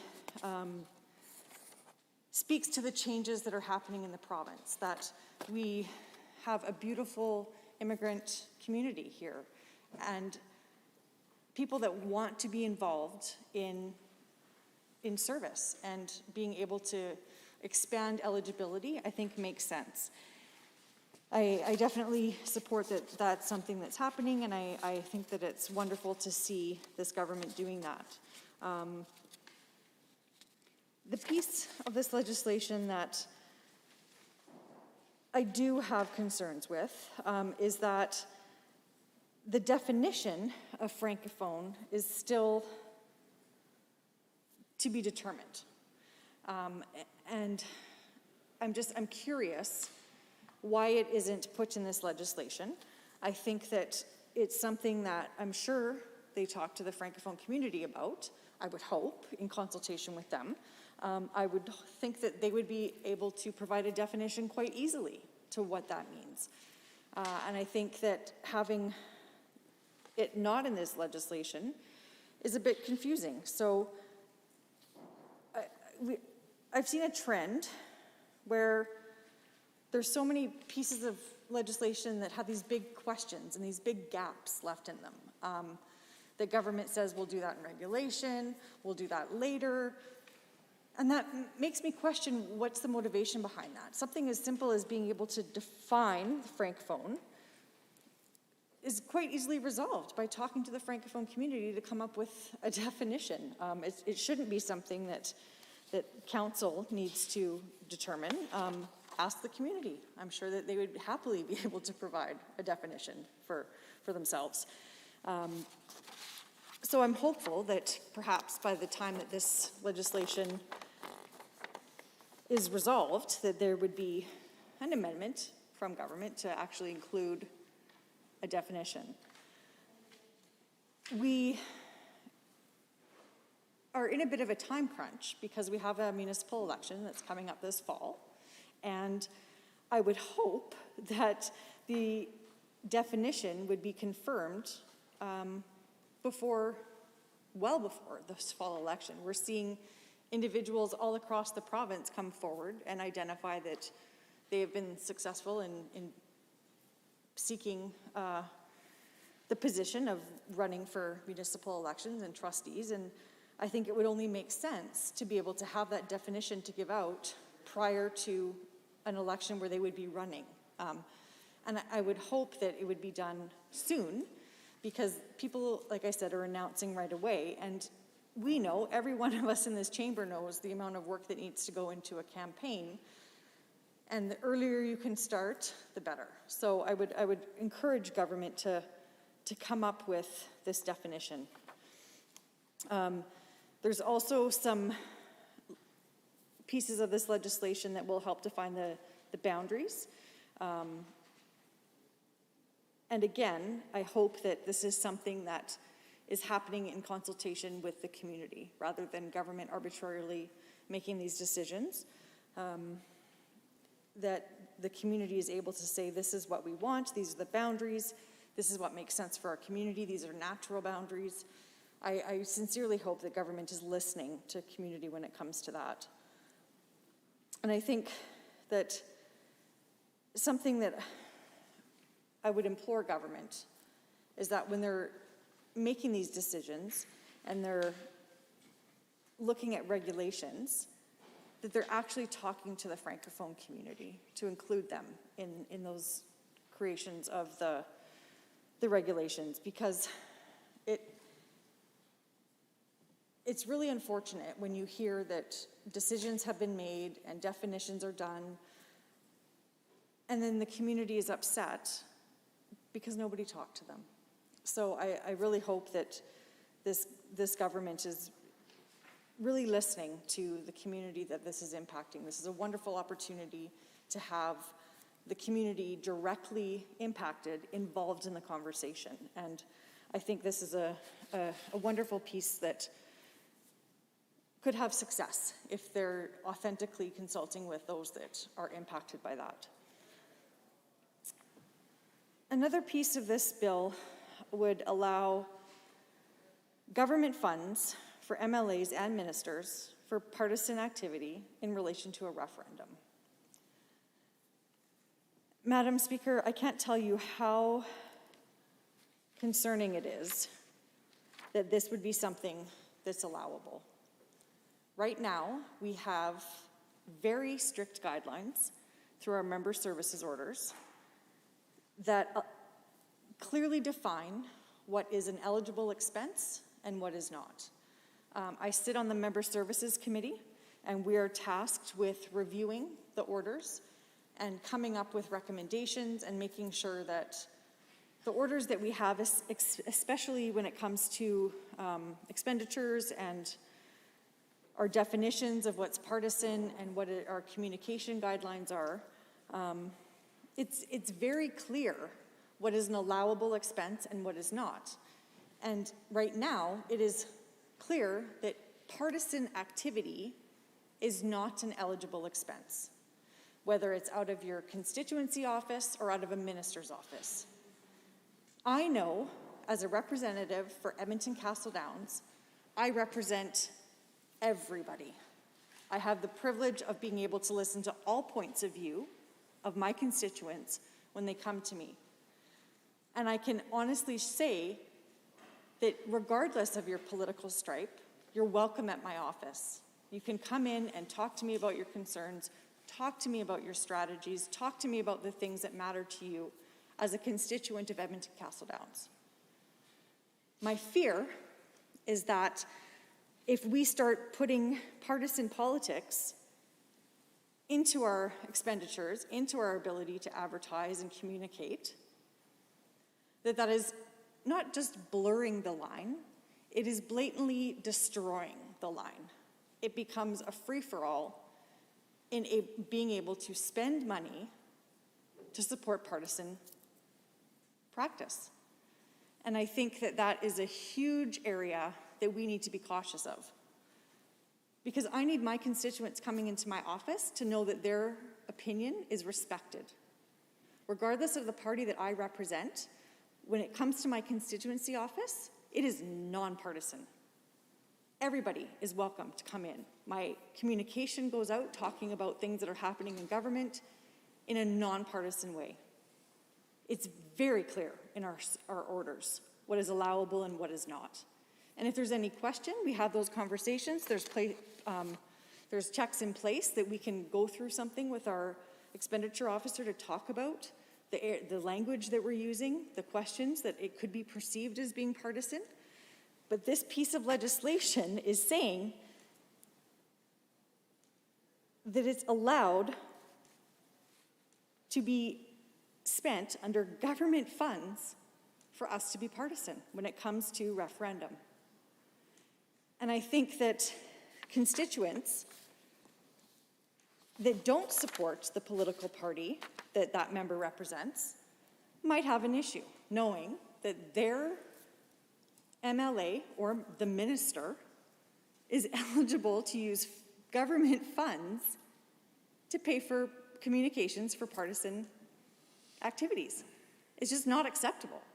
This is a chamber that we should be holding in the highest standard when it comes to expectations of how our members conduct themselves. When we have referendums, we have an ability as members in this chamber to debate, just like we're doing right now. We have the ability to debate, to be able to express our opinions, to be able to clearly talk about what's being proposed. And now they're wanting to put another level to that, a whole new level about allowing funding for partisan activity. I don't understand. We have two very clear expectations when it comes to being an MLA. We have our job representing our constituents. We have the funds that come out of our office to do that. And the ministers have funds that come out of their offices to support the work that government is doing. Not the party side of things. We know that there is a very clear line between partisan and nonpartisan. I know when I'm in my partisan side what that means. It's very clear what I'm allowed to do. Elections Alberta has laid it out and said this is what's allowed, this is what's not. And Bill 68 wants to change that. And they're using it in a way that it's in relation to a referendum. So I feel that it's opening up a door that is way too convoluted. It is taking the one side saying where anything related to party activities, anything partisan can't be done, unless it's a referendum. We arguably have the ability to stand in this chamber and talk about our opinions and express ourselves about how we feel about a particular issue. We shouldn't then get an extra opportunity to come out and use taxpayer dollars to try and sway the opinion of those that are going to be voting on the referendum. I think it's very concerning when we look at government proposing ways to spend government funds to do partisan activity, whether it's out of the ministry or whether it's out of your constituency office. I think Albertans expect to be represented. Every Albertan should be able to have a voice and a say in what happens in this chamber and what happens out of our offices. And the money shouldn't be spent to only those that support our political stripe, whatever that is. I think it's completely unfair, and I would suggest that if we looked back into why the orders were done the way they were, the majority would support that partisan activity should not happen in political politics. It shouldn't happen in federal politics. As part of the Committee for Member Services, when we're looking at changing orders, one of the things that we often do in many of our committees is a cross-jurisdictional scan. And I can tell you that there isn't any province in Canada or the federal government of Canada does not allow for partisan advertising or communication out of their MLA's budget for their office, out of the government budget for their ministries, even out of the caucus budgets for each caucus. So I don't know why this government believes that going against every other province, thank you. Any other members wishing to speak under Standing Order 29-2A? Seeing none, the Honourable Member for Calgary East. Thank you, Madam Speaker. I am very thankful and honored to have the opportunity to rise and speak in this chamber about my support for significant legislation that is part of strengthening our democracy, Bill 68, the Elections Statutes Amendment Act. I thank the Minister for bringing this legislation forward that puts clarity in the conduct of referendum in our province. Referendum is a democratic expression of the will of the people and an important procedure in making major decisions rather than providing the sole decision-making power to the government authorities. The exercise of referendum is important as it reinforces our democratic foundation by giving Albertans a louder voice and a better chance to be considered with more participation and a direct role in our sovereign system.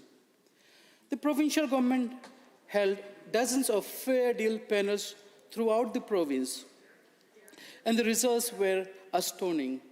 We found that an overwhelming amount of people want a greater say on matters that affect their daily lives and the future of their province.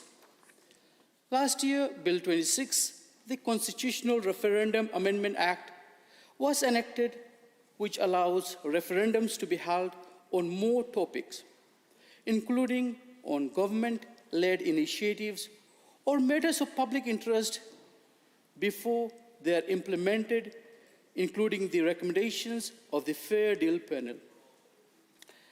Madam Speaker, Bill 26 made it clear that referendums could be held alongside a provincial or municipal election or by itself. By doing this, it will increase efficiencies as government expenditure will be lesser if referendums are done during an election that is about to happen rather than conducting separately and starting it from the scratch.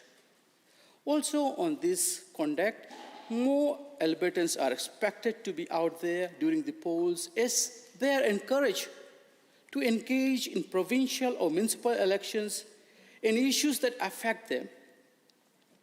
In addition to that, we have Bill 51, the Citizens Initiative Act, which is currently under the consideration of this legislature, that will allow an eligible Albertan to put forward a petition regarding a legislative proposal, policy proposal, or a constitutional referendum.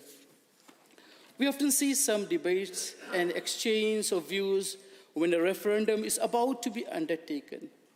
We also see different advertisement or publishing regarding insights on the question that is the subject of a referendum. This may be for or against it. These are common activities to promote one's understanding about the subject matter of the referendum and to provide the people additional information. Having said that, Madam Speaker, third-party advertising spending limit were set as well last year, which is $500,000, while the audit threshold is $350,000. The spending limit does not apply per question, but for the entire referendum. This means that a third party will have to decide how they divide their financial resources among multiple questions. On the other hand, the $350,000 audit threshold is approximately two-thirds of the $500,000 spending limit, which is consistent with the two-thirds thresholds used for general elections and Senate elections. Even if a third party spends below the audit threshold, they could still need to file a return, which includes a financial statement with the chief electoral officer, same in as election of Senate election. For referendums in other jurisdictions such as British Columbia and the United Kingdom, it is common practice for the government to provide support to the proponent and opponent group with taxpayer dollars. In Alberta, this will not be the case, and third parties will have to raise their own money. I can say that ours is a better because ultimately Albertans should be the ones who decide which side they support financially. Currently, there is no clear rule or provision under existing laws whether a government minister is able to publicly express opinion or views regarding the subject matter of a referendum. This bill, Madam Speaker, Mr. Speaker, introduces certainty on that respect.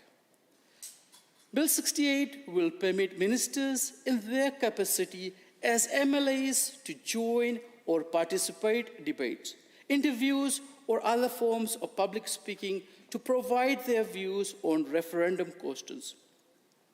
As we all know, Alberta is home of diverse communities.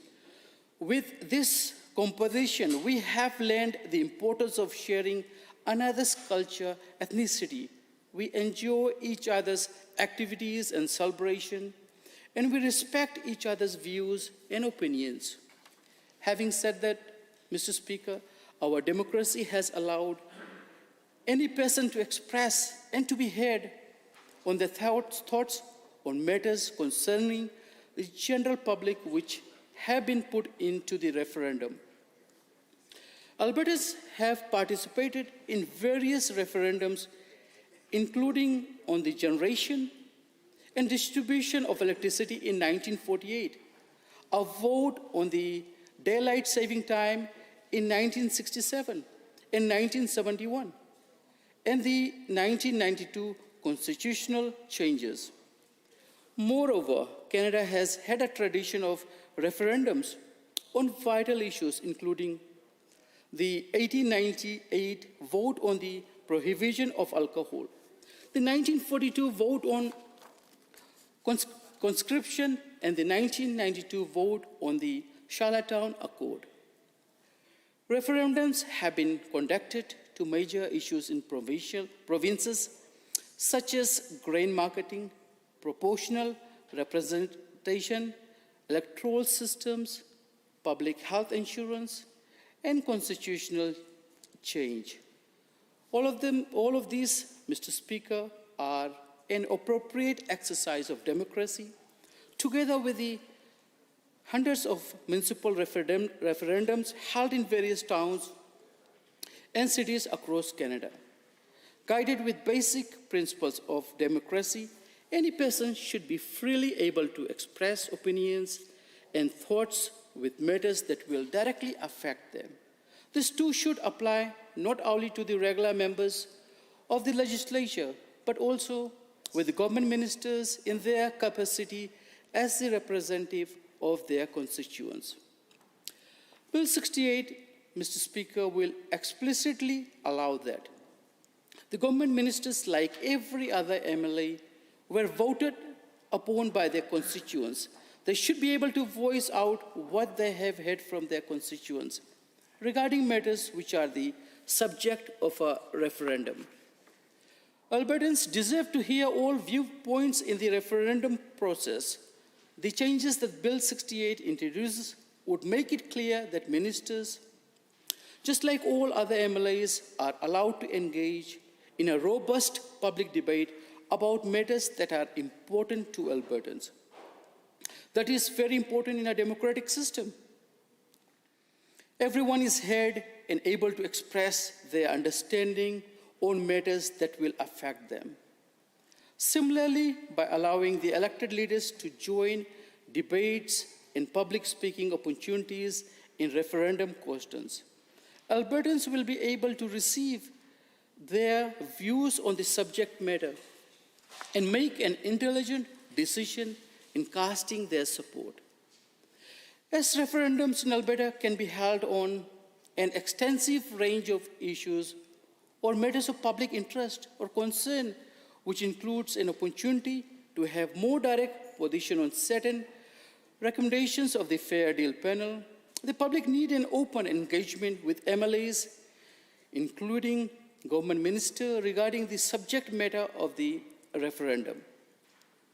This bill would encourage MLAs across the province to get behind their constituents when they exercise their fundamental rights by freely and openly expressing their support in public. Constituents would bring to the attention of their MLA what their opinion, and in turn, the MLA would express the opinion of the majority in their riding. With this bill, Madam Speaker, I'm glad that it will provide clear picture that MLAs, including government ministers, can express views on the topics of referendums. I'm sure that the current government ministers are looking forward to being the part of the robust public debate that is directly linked to the interest of the constituents. I'm delighted to further participate in this democratic process with Calgary's constituents, a very diverse constituency where the central business district is located in the International Avenue or 17th Avenue Southeast, which is composed of various businesses catering to different ethnic communities surrounding the avenue. As political leaders and representatives, it is of utmost importance for us to stay engaged within our constituencies in this democratic process. This bill, together with recall legislation and citizens' initiative here in Alberta, will strengthen our democracy. This is an important recognition to bring forward in this chamber, and it comes as a reminder that we do not single-handedly save the party that we represent. It brings forth the reinforcement of the fact that we represent the diverse political realm of our constituencies. We must not withhold our members and ministers to have their opinions be heard on the referendums in public debate. By having this bill, the government recognizes the importance of diverse perspectives on policy issues. This encourages good policy development and will lead to a government creating an atmosphere in which we are able to bring our constituents' concern forward. Mr. Speaker, this does not mean that any minister can utilize government funds to promote their thoughts. The Election Act prohibits government departments from advertising or publishing information about its programs or activities that may have a disproportionate impact on voters during a referendum. Ultimately, under no circumstances will this bill provide government departments, ministers, or members from using their direct government resources to persuade voters' intentions during a referendum. Bill 68 will also amend the Education Act by broadening eligibility for Francophone schools board trustees, allowing for the creation of additional classes of eligible individuals to be nominated. This, Mr. Speaker, is a support for Alberta Francophone School as part of a robust and vibrant education system. Also, this change is supported by the stakeholders during the education department's conversations with them. The government will continue to be involved and interact with Francophone school board trustees, parents, and other impacted stakeholders on future eligibility criteria. Bill 68 is an important piece of legislation to ensure that government members from north to south in Alberta will have the ability to publicly stand up for their constituents through public debate and referendums. This bill is a must-pass to further our democracy and to give more power to Albertans in this democratic process. Let me again express my appreciation to the Minister for bringing Bill 68 forward together with Bills 51 and 52 as they empower citizens with more participation in a more direct role in our democratic system. I encourage every member of this chamber to support this bill to reinforce our democracy in Alberta. Thank you, Mr. Speaker. Honourable members, Standing Order 29-2A is available if anyone has a brief question or a comment. The Honourable Member for Calgary-McCall. Thank you, Mr. Speaker, and certainly it was a written speech and quite very well written. And I listened to the speech with interest, and a couple of questions came to my mind, so I thought I should direct those questions to Honourable Member. Member talked about Albertans participating in referendums before. So the question I have is that why is this piece of legislation then important or necessary when they were able to participate before? Or was there a law that prohibits them or restricts their participation? If member would like to expand on that one. And second thing that I noted, that bill also expands eligibility for Francophone trusteeship, but it doesn't define the term Francophone in this piece of legislation. If member would like to comment on that one, I will cede the rest of the time to the member. Are there others on 29-2A? Seeing none. Is there anyone else wishing to join in the debate this evening? The Honourable Member for Edmonton North West. Well, thank you so much, Mr. Speaker, and I rise with some interest to speak to Bill 68 here this evening. And, I don't want to go over too much of the same ground, although certainly my colleagues have both, I think, defined the advantages potential of this bill, but also some areas that need some attention and some work.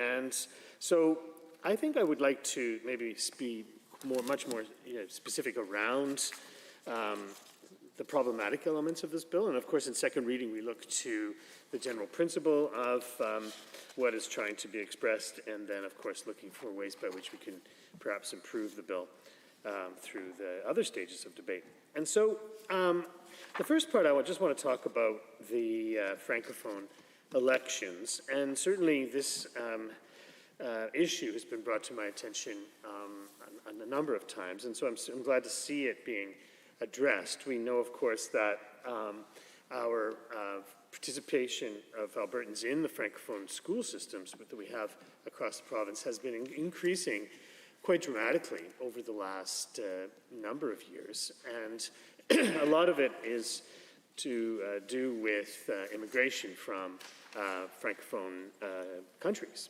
And so, I mean, of course, this is a welcome addition to the fabric and the diversity of our province. And it's important to recognize not just a French as a second language program or a French immersion program, but actual Francophone school boards as being integral and vital to the diversity of our province, and a recognition of French as an official language here in the province of Alberta as part of the Confederation of Canada. And so we always need to go back to that, because I know that we see in various forms that there has been hesitancy around the full recognition and use of our French second official language here in the province of Alberta. And I think it's important for us as we continue to look for ways to diversify our economy, to help to reach out into the rest of our country and the rest of the world, that we take that fundamental advantage, that fundamental necessity of promoting our official second language of French to recognize the cultural identity of our population, and help as well to help to build reaching out to the rest of the world through the Francophone community around the globe. And so, specific to this bill, right, of course, it's changing the eligibility potential for candidates to run.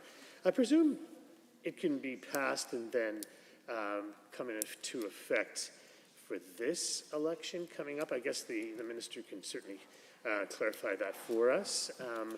But as I said before, part of the revitalization and the growth and the success of our Francophone schools across the province is immigration from other parts of the world, from Francophone countries. And so it's important to be able to allow individuals in that situation to run in the school board elections. And I think that this change is a reflection of that desire and that responsibility we have as legislators to ensure that people can run in those elections. The only question I have, and again, I'm sure that the minister might have a reasonable explanation for this, is that, why is the full eligibility criteria and so forth not encompassed in this act, but rather sort of somewhat cryptically has been said that this will be fleshed out and expressed fully in an ordering council coming after this bill, or in hopefully maybe in sequence with the passing of a bill like this of some form. And so I'm just curious to know why we wouldn't just have the full meal deal, so to speak, Mr. Speaker, put into this bill now for us to see what's the ordering council part that we have to wait for. Why is that taking place. And so I mean, that would be my only concern. Quite frankly, we want, to make sure that the full disclosure of the democratic process and is laid out for everybody, and it's not in any way being curtailed or somehow compromised by the ability of a minister to limit that democratic process through an order in council, or a ministerial order for that matter. The other part of this bill, and again, this is it seems like it's a theme this evening, right? Where you have a bill that is talking about one thing, and then you have another part of it that talks about something quite different, and so you take I think a very functional desire to democratize further the Francophone school trustee situation, and then you tag onto it something around referendums and participating in referendums, right? Are the two related to each other? Well, only tangentially. I mean, in some vague sort of notion of elections, I guess, right? But it's, they're two quite different things in regards to eligibility for trustee candidates in a Francophone school board. And then suddenly also having some talk about referendums and the government participating and in referendums as well. And Mr. Speaker, one thing that we must always be on guard for is that we don't allow the misuse of monies to be spent in elections and how that can construe the outcome of an election and how it can construe the use of public funds for endorsing and supporting something that's being voted on. And so that's where I see the problem, Mr. Speaker, in this Bill 68 in regards to the participation in referendums. And so, I think there's probably a way to fix it, quite frankly. I think that, being a very helpful official opposition that we are, I think we can come up with an amendment that can, perhaps clear the air in regards to the use of constituency funds from our constituency budgets and the ministers' funds from their ministerial offices to make sure, crystal clear, both in reality and perception, that those monies would not be spent endorsing referendums and positions within a referendum here in the province of Alberta.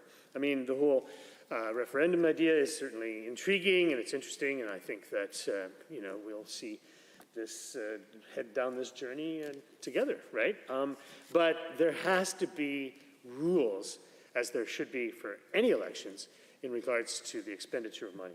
And when you put in a new thing to be voted on, like a referendum and so forth, or the recall legislation and so forth, if you are allowing at the same time unlimited funds to be spent on those things, then you're opening the door to all kinds of problems, and we only have to look as far as our neighbors to the south in the United States to see just how insidious and problematic those problems can become, where, without spending limits, you literally have hundreds of millions or even billions of dollars being spent on various levels of elections. And so, that's not freedom. That is purchasing democracy, for the highest bidder, quite frankly. And so, with this one piece here, again, to make sure, if we're talking about referendums, we have to talk about endorsing certain positions on referendums. Well, that's fine, I guess. But using public money to support those positions, either through a constituency office or through a minister's office, that's not acceptable, And I think really, if we take the pulse of that around the room here, that people would get a head nod off that, right? The public certainly would. And I think on a practical level, members of this Legislative Assembly would acknowledge that reasonableness of that as being common sense, quite frankly. and so we'll test that, in the coming days here in this legislature spring session, and hopefully the reason and, as I say, the sense of fair play and common sense will prevail in that regard. So those are the two areas, Mr. Speaker, that I kind of have identified as challenges with this legislation. We know that the Francophone issue is something that needs to be clarified, and I think that's beyond reproach. I think that we need to make sure that we have clarity, and this sort of niggling sort of thing, suggesting that there will be an order in council or something that will accompany this. I think we need that to be fleshed out so that we're not supporting something that's sort of hiding in the shadows somehow, right? Or just not being clear. And then with the referendum thing, to ensure that we do not use the positions that we have at a constituency level, or much more powerfully on a ministerial level, for budgets to support a position or not on any given referendum that might come forward here in the province of Alberta. So that's kind of my assessment of things, Mr. Speaker, and I invite others to come forward and provide constructive criticism, perhaps, as to where I've made a position and or help to illuminate the debate further. Thanks. Honourable member, Standing Order 29-2A is available. The Honourable the Minister of Justice and the Solicitor General. Thank you, Mr. Speaker. Mr. Speaker, I have been listening to the debate on Bill 68, the Election Status Amendment Act 2021, that is in the second stage reading, tabled before this assembly by myself, the Minister of Justice and Solicitor General, to make sure that we continue to advance, the work of ensuring that all of us have the opportunity to participate in our democratic process. Mr. Speaker, I have listened to members from Edmonton West Henday, member from Edmonton Meadows, member from Edmonton Castle Downs, a member from Edmonton Northwest, being the last speaker from the members opposite, mischaracterized this particular bill. Everything you've heard about this bill with respect to the provision that will allow MLAs, ministers in their capacity as MLAs, to participate in the democratic debate with respect to referendum topics are completely not true. That's nothing. And this is oftentimes some of the disappointment that we get to deal with before the floor of this assembly. And I appreciate, though, the members opposite opportunity to speak on this particular bill, because it reveals a lot. That is how our fellow citizens get to see how our minds work, get to see our worldview on all kinds of topics, all kinds of democratic issues. And Mr. Speaker, this bill does two simple things that are not the subject of controversy. Number one, with respect to Francophone, school system, expands eligibility so that members from that particular community could participate in their election as trustees. It removes a barrier that have prevented the members from that particular community to participate in their own school system. Very simple, straightforward, nothing else. Number two, with respect to members of the Executive Council, in their capacity as MLA, being able to participate in referendums. Again, very simple. Right now, under the current system, members opposite are able to participate in democratic referendums. But members of the Executive Council, in their capacity as MLA, not too clear. And this is not just coming from me, This is coming from the Department of Justice and the Chief Electoral Officer. That it's not that clear. So all this does is allow ministers who, by the way, before they became ministers, are representatives of their constituencies. And the members opposite would want this assembly to deny them the opportunity to express the views of their constituents, whilst allowing them to be able to express their own views. That is the most shocking thing that I have heard from the members, the NDP members opposite. So it is okay for them, and Mr. Speaker, all you need to do is to just go to social media, Facebook or Twitter, and you could read stuff from all members opposite on a wide range of issues. On a wide range of issues.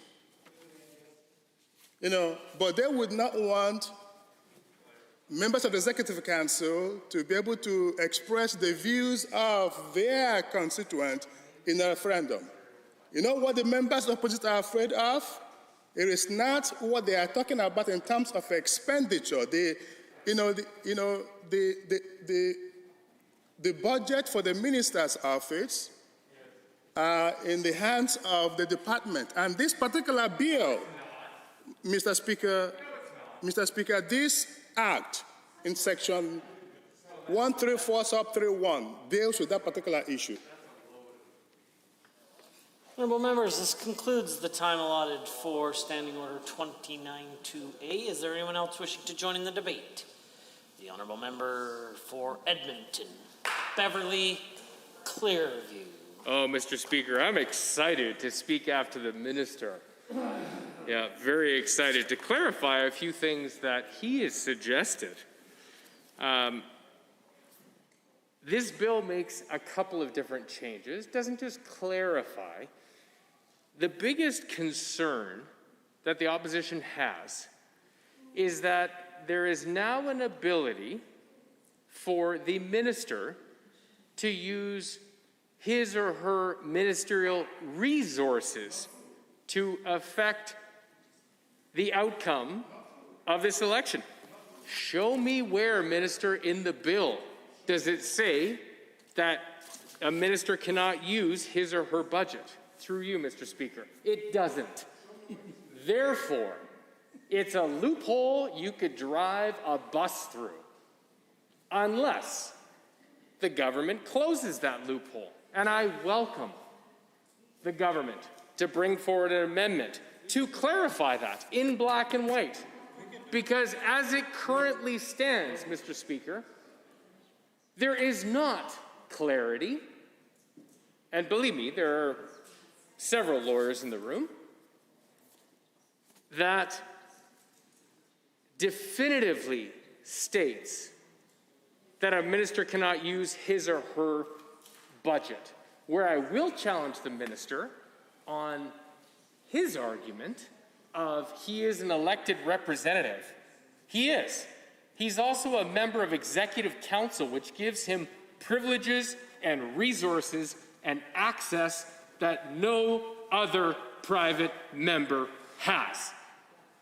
There is a reason on Monday afternoons it's called private members' business. Why? To ensure that there is not a tyranny of the elite. It's not even of the majority, of the executive. It's to ensure that private members also have the ability to not only express their opinion, but that they cannot be silenced by the government.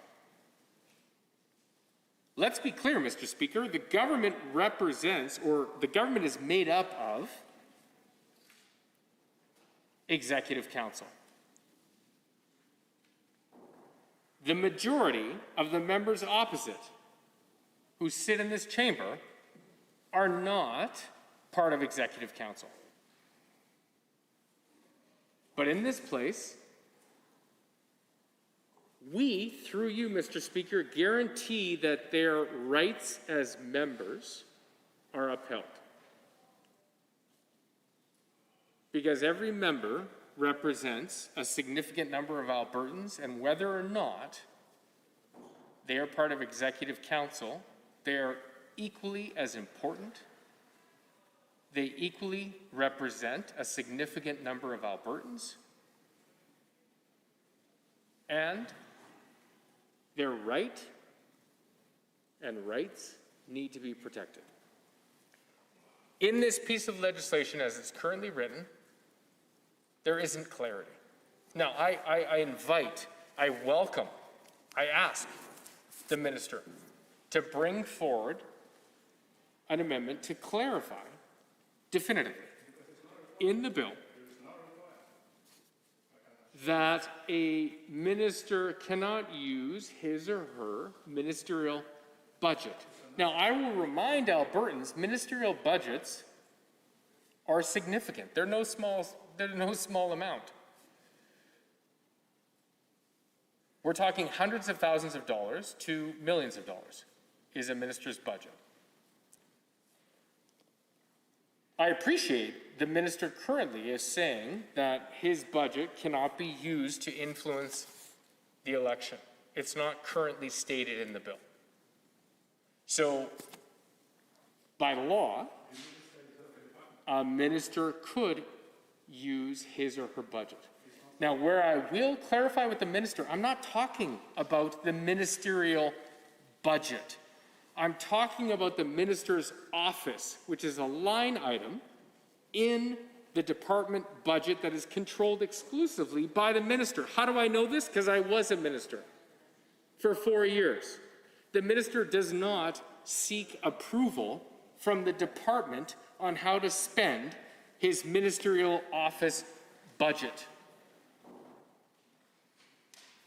And I welcome any member to challenge me on that because they are incorrect. The minister's office budget is part of the ministry, but is controlled exclusively by the minister's office. All what we're asking for is a definitive declaration, a definitive answer through the bill, not through debate in the chamber. I appreciate both sides ask each other to trust us on what we're saying, and sometimes we have that level of trust, sometimes we don't.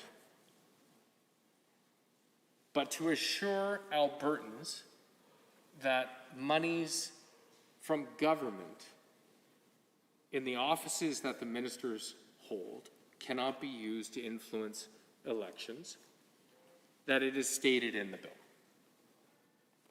That's all I'm asking.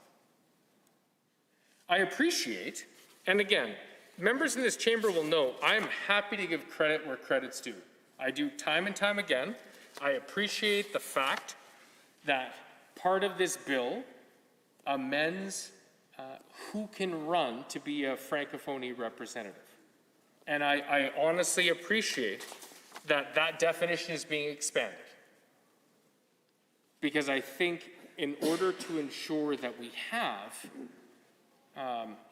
not just adequate representation, but actual representation of people who are part of the Francophonie community, that definition needed to be expanded. I am 100% in favor of that. 100%. The questions and the concerns that I have are around the undue influence that MLAs and ministers, and I say MLAs, all MLAs. I'm also talking about my concern of government, opposition, all 87 MLAs, that there should not be opportunities for MLAs to unduly influence the outcomes of an election. Now, I appreciate the fact that we can all take to our social media, and we can take to engaging with constituents to try to influence their vote. Fair enough. But when there is an opportunity through legislation to unduly influence financially or otherwise the outcome of an election, then I have a concern with that. Now, I appreciate the minister shaking his head, and the minister is engaged in this conversation, and I will give the minister credit, through you, Mr. Speaker, that the minister is very engaged on his files and his bills as they come through the House. And from one member to another, I respect you for that.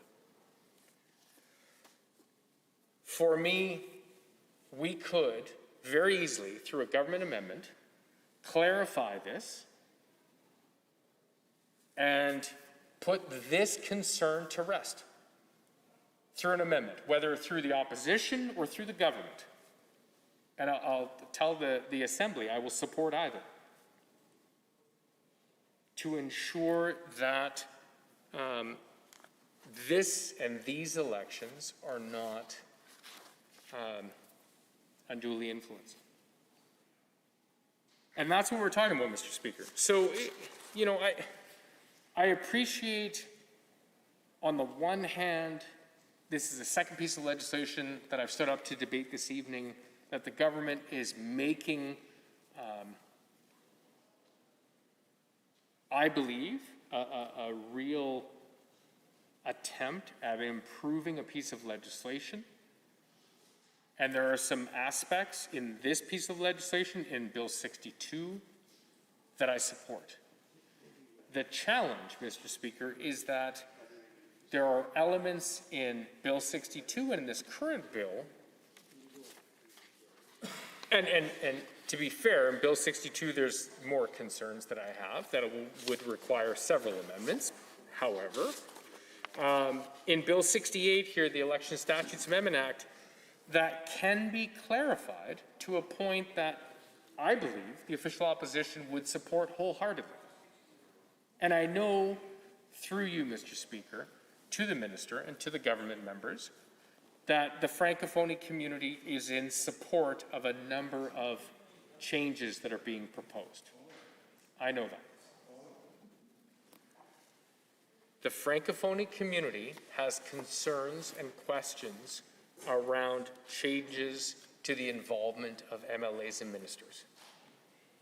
And all we're asking for is for clarity through legislation, not through regulations, not through take my word for it. And I appreciate that members on the other side may have the highest level of integrity. The challenge, Mr. Speaker, is that it needs to be written into legislation to assure Albertans that in the future, not just current ministers who hold their positions, future ministers will all follow the letter of the law.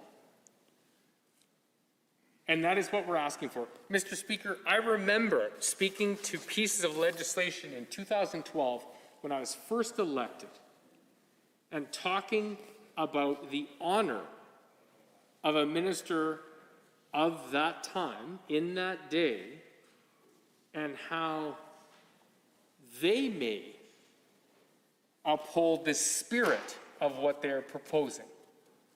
But what Albertans want is certainty.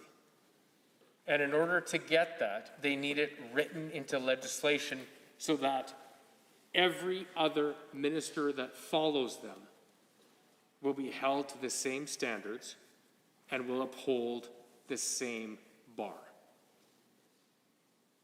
And the challenge, Mr. Speaker, is that we don't get that through regulations.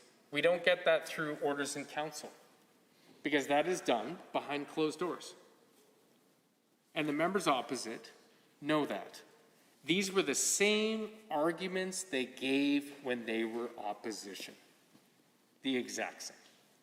In fact, if we could roll Hansard tape, I could name members that still sit in this chamber to this day that had concerns when significant decisions were left to orders in council. And I don't want to debate the merits of the fact that there are times and circumstances that warrant decisions made by an OIC or orders in council.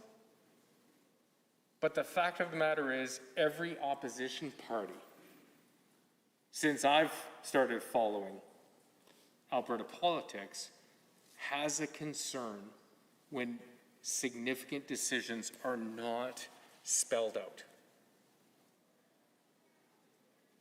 And I get that what we're doing, folks, is keeping lawyers in business. I mean, they love this. This is their bread and butter. And no disrespect to lawyers. I have a great deal of respect for lawyers. In fact, I share a bench with many of them. But as much as we can, clarify and spell out the parameters, the better. So I appreciate the minister, through you, Mr. Speaker, is indicating that my concerns are that although I have these concerns, the minister is indicating that that's not the case, that ministers will not be spending their ministerial budgets. And I appreciate the minister is saying that, or indicating that. The challenge is, until it's written in legislation, the minister may be a person of integrity and may never use his or her ministerial budget. If it's not written in legislation, there is a chance that other future ministers, I'm not even going to make an assertion that any current minister would do that it could be done. And we just want to ensure that elections are fair and free from undue influence and bias. And for those reasons, Mr. Speaker, I'm asking the government to bring forward an amendment to clarify this, and I will support this bill. Thank you. Standing Order 29-2A is available. I see the Honourable the Minister of Justice and the Solicitor General has risen. Thank you, Mr. Speaker. And Mr. Speaker, once again, let me thank the member from Edmonton, Beverly Clearview, for his contribution to this debate. And, I am, again, grateful for the opportunity for all members to be able to speak to this bill, which, as I said before, Mr. Speaker, is a very simple bill. And the bill, with respect to allowing the members of the Executive Council, in their capacity as MLA, to be able to express themselves, which is what their constituents will expect them to do, has one section, one subsection. It doesn't allow for ministers, there's nothing in this particular bill that allows for ministers to use their ministerial office expenditure on elections, referendums, or otherwise. This has been in law as far as we have been having elections. So what the member from Edmonton Beverly Clearview, in a nutshell, is that there is a distinction between elections, normal elections, and a referendum, which is a very absurd argument to make. That there is a distinction between other elections that we have been having that ministers have had to participate in the past. And therefore, that there ought to be a law that says you can't use that. In other words, there ought to be a law right now that says you can't. That's an absurd argument to make, with all due respect to the member from Edmonton Beverly Clearview, because I am a lawyer who is presiding over these particular pieces of legislation. There's something I know about legal principles, and there's something I know about the art of interpretation of legislation and statute. So, but at the heart of their concern, Mr. Speaker, and for citizens listening at home, you would think that this is a real problem. There isn't. Section 134, sub 1, subsection 3.1 makes it clear. A whole list of things that the members of the Executive Council or the department or government corporations, prohibitions on participation in referendum is there in the Election Act that is not being amended. This is only inserting a subsection 3, subsection 3 sub 1 that says for clarity purposes, ministers represent their people as MLAs, and they have every right as members opposite who would go to their constituencies and during a referendum to express themselves on a particular topic that is the subject of the vote, and that ministers in their capacity can do so as well. So asking for an amendment that would prohibit a minister from using his ministerial expenses in a referendum is redundant. Doesn't make any sense because the law doesn't allow that right now as we speak. So I urge every member of this particular assembly, to vote for the second reading of this particular bill because it is the right bill. And perhaps their concern is because they wrote amendment to the Election Finances Act in the past that allowed a loophole for AFL. So there's something they know about loopholes. We haven't done that. So that concern doesn't exist. And that's why also, Mr. Speaker, we committed to closing that particular loophole. We are the party, the government side, that has committed to closing a loophole that allow unions to funnel so much money to the members opposite during elections. We have not sought to do that. We are seeking to close that particular loophole. So I am not going to be asking to close a loophole and write another loophole. There's nothing like that in this particular bill. Thank you, Mr. Speaker.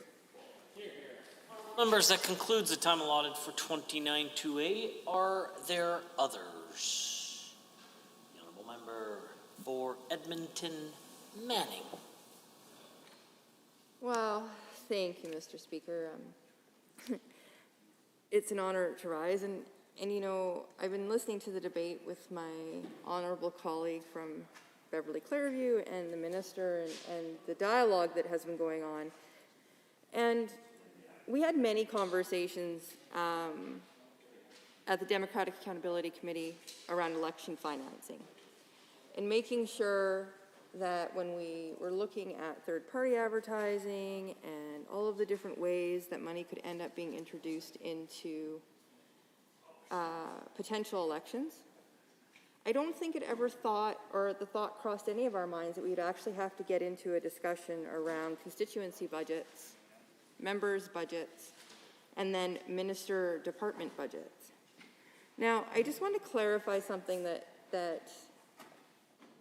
I think needs to be put on the record. There is a difference between a department budget, a provincial corporation, and the ministerial budget, which is the ministerial office, the MO. Ministerial office is not included actually in this piece of legislation at all.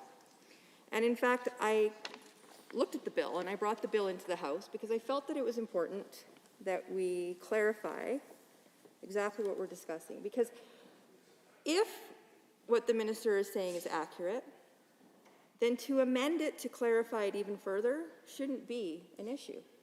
It should just be a very common sense, let's just make sure it's as clear can be. So there's no ability for interpretation of the way that it's currently written to potentially be used in a way that wouldn't be appropriate. So again, I appreciate that the current amendment that is coming through this piece of legislation, Bill 68, does say, for greater certainty, subsection 3.1 does not prohibit a member of the Legislative Assembly, including a member of Executive Council, in his or her capacity as a member of the Legislative Assembly, from publicly expressing his or her views on the subject matter of the referendum. Absolutely, that is what it says. I agree. It does say that. What it does not say in the section that is amending is speaking about constituency office budgets or members' budgets, whether it comes through constituency. There's nothing actually explicit anywhere that speaks to a member's ability to use their constituency budget for this purpose, or prevents it from happening, in fact. Because the way that the Act is written, there's no discussion around private members, members of the Legislative Assembly, being involved in this activity up until this moment, which is now in this piece of legislation. So it does raise a question around the ability to use public dollar, because that is what funds our constituency offices, and what prevents a member of the Legislative Assembly from using their dollars to somehow discuss a question that is being put to Albertans. Now, the other piece that I also want to discuss is that in section 134.1, it actually speaks only to the department or provincial corporation. It does not speak to the MO, so the ministerial office. It is not explicit in this piece of legislation. And in fact, it also says that the activity related to the subject matter of the referenda that has a disproportionate impact on voters in the area of Alberta in which the referendum is being held, unless the advertisement or publication, and then it lists a whole bunch of exemptions. So those exemptions could be, it might be required by law, is required at the time to solicit proposals or tender for contracts, because it relates to the important matter of public health or safety. So if the referenda was about public health or about public safety, let's say looking at whether or not we want to have our own police officers and our own police services, some would deem that as public safety, there would be an exemption with the way that this is currently written. In a continuation of earlier publications or advertisement and is required by ongoing programs of a department or provincial corporation. Okay, so the government knows there's going to be a question put forward. There may be a discussion that's happened around the cabinet table or at caucus. A discussion's already been decided, that they know that there's a referenda coming. There's going to be a question put to Albertans. There is nothing that prevents the minister from using their office to continue to produce publications or advertisements if those advertisements were done prior to the question being put. That is how it is currently written in the legislation. So it occurs at a time when the Legislative Assembly is not dissolved and deals with the matter before the Assembly. So the reality of it is, and I mean, the minister is commenting back, and there will be 29.2a, and he's more than welcome to stand up and respond to me again. But the reality of it is, and as a lawyer, I believe, Mr. Speaker, that because we have lawyers that are both in government and opposition, legislation is always open for interpretation. It is always open for challenge. And part of that is by defining and reading how the legislation is written and can potentially have loopholes that could be used and then would have to be challenged. We see it happen all the time. All the opposition is saying is for certainty of this piece of legislation to ensure that there's no opportunity and that the interpretation of what is happening within section 134.1 with all of these exemption areas, that it is explicit that the ministerial office budget may not be used, as well as constituency offices budgets will not be used. It is a clear housekeeping opportunity. And so what I don't understand is why we've now spent all of this time having this discussion on a reality of an interpretation. The minister will say that the government is interpreting this piece of legislation in one way, and that this section that is being introduced does not actually impact the rest of the section. Well, in fact, it does. So that is the government's interpretation. Fair enough. Well, the interpretation on this side is that we disagree. And we disagree because it does allow for exemptions in 134.1. And in fact, does not specifically speak to a ministerial office budget and does not specifically speak to the constituency association budget or membership services, whatever we call it, I can't remember what we call it. So, because it's not explicit, we have already spent 45 minutes debating back and forth whether or not it is in the Act.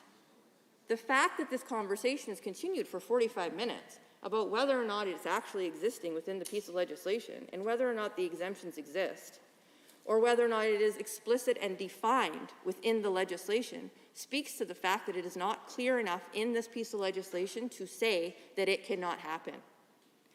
So it is a disagreement of the facts, that's true, which opens it up to legal interpretation, which opens it up to the fact that a member could say this could happen. A ministerial office budget could be used, or a constituency office could be used, because there is nothing explicitly in this section to say that it cannot. And that is where the discussion happens. It is a matter of debate, for sure, but the fact that it's a matter of debate is a problem. And so when we look at, again, defining greater certainty, this is the only piece within the Elections Act, and any of the pieces of Elections Act, where we explicitly start talking about members of Executive Council and when we start talking about members of the Legislative Assembly. It is the only area where it allows for this conversation to happen. So the question that arises from it is, why as elected individuals would we use a place of privilege, which we all come from as elected individuals, to start influencing a conversation around a vote? If we're going to start getting involved in the question that is put to Albertans, and there is nothing explicit to prevent, it is very, very different than a general election. When the government is dissolved, the money that is being used is from parties, maybe third-party advertising. We tried to fix that, but things happen. This is still when a government is active, when the government still has the authority to create change, to create legislation, to do all of those things. It is not the same as a general election. And so there is a significant amount of power and privilege that comes with the ability of being elected. And so to inject this into a piece of legislation without explicitly putting financial rules in place, clear financial rules that explicitly deny the use of any public dollar to be used, is a problem. And again, I appreciate that the minister does not agree. That is the minister's prerogative. But to be able to look at it and determine what the interpretation of it is, to say that, and explicitly in 134.1 3.1, it says disproportionate impact on voters. What does it mean when it says it disproportionately impacts voters? What is the definition of that term? Who decides legally what would be a disproportionate impact on a voter? How do you determine that that is actually a legal definition? And what is the threshold? There is no threshold within this section to say what influence an elected individual will have that would disproportionately impact the outcome of a vote. So it is not clear, because what I could determine as being disproportionate versus what the government would determine as disproportionate influence versus even another colleague within my own caucus or another colleague in the other caucus could say, well, I feel like what happened here as a member of the elected assembly, that was disproportionately influencing my voters or the constituents in my area. And so it is up for interpretation.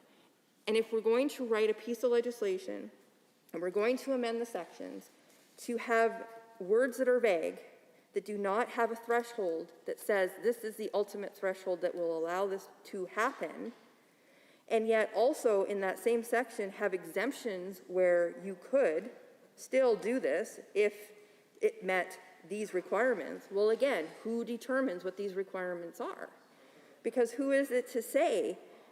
Again, I think the most prominent one would be B subsection 2, because it relates to an important matter of public health or safety. So the government could still use public dollar through a department or a provincial corporation if they deem it relates to the important matter of public health or safety.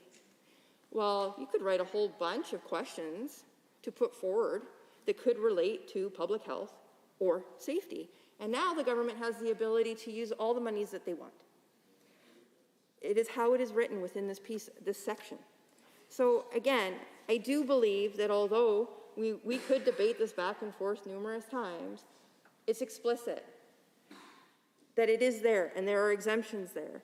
And so when the government starts to introduce sections that allow legislative members to start being involved in their capacity as elected officials, members of the Legislative Assembly, and then in that same section, provide the ability for departments to still use dollars, but not explicitly deny the access to ministerial offices budgets, which are separate from the department, very much so, and or constituency budgets, it raises questions. And so again, I support the comments that my honourable member has made from Beverly Clairview. I recognize the minister and the government feel that it is explicit. However, I would say that it is not.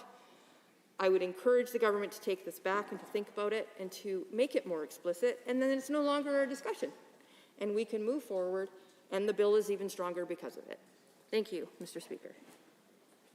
Order 29-2A is available. The Honourable the Minister of Justice. Mr. Speaker, Mr. Speaker, I just wanted to, again, very quickly, respond to the comment by member from Edmonton, Manning, and listening to her, referring to those subsections she's referring to, you would think that those subsections are contained in Bill 68, Election Statutes Amendment Act. Not true. No, the sections you refer to are sections that are already in existence in the Election Act. They are there. The totality of the sections that she was talking about have absolutely nothing to do with Bill 68. They are contained in the actual Election Act that Bill 68 seeks to amend by inserting just one subsection. Everything to spend the last 10 minutes talking about, not Bill 68. Not Bill 68. The Election Act. And one thing is clear, that Bill 68 only allows MLAs who happens to be cabinet ministers, members of the Executive Council, to be able to participate in the conversation around a referendum topic, just like the MLAs would do without any prohibition whatsoever. That's all. Nothing else. There is nothing in this particular bill that enables a cabinet minister to spend money from their department or from whatever, or from the ministerial office, budget, or whatever you may want to call it. We do have a law in this province that regulates how much money and the type of money we spend in elections. That law is called Election Finances and Contribution Disclosure Act. That's that law. And we have not sought to amend that particular law to create any loophole for cabinet ministers or MLAs indeed. As I said, there is nothing in Bill 68 that creates a loophole for anything. But as I said before, the members opposite, there's something they know about loopholes. They created a loophole that allowed AFL to be able to funnel millions upon millions of dollars to the NDP during elections. Millions upon millions. It is also similar to the same argument that they made when we tabled Bill 29. Bill 29, they said, oh, we are getting rid of a pre-election day disclosure, as if that we have had one before. None ever existed.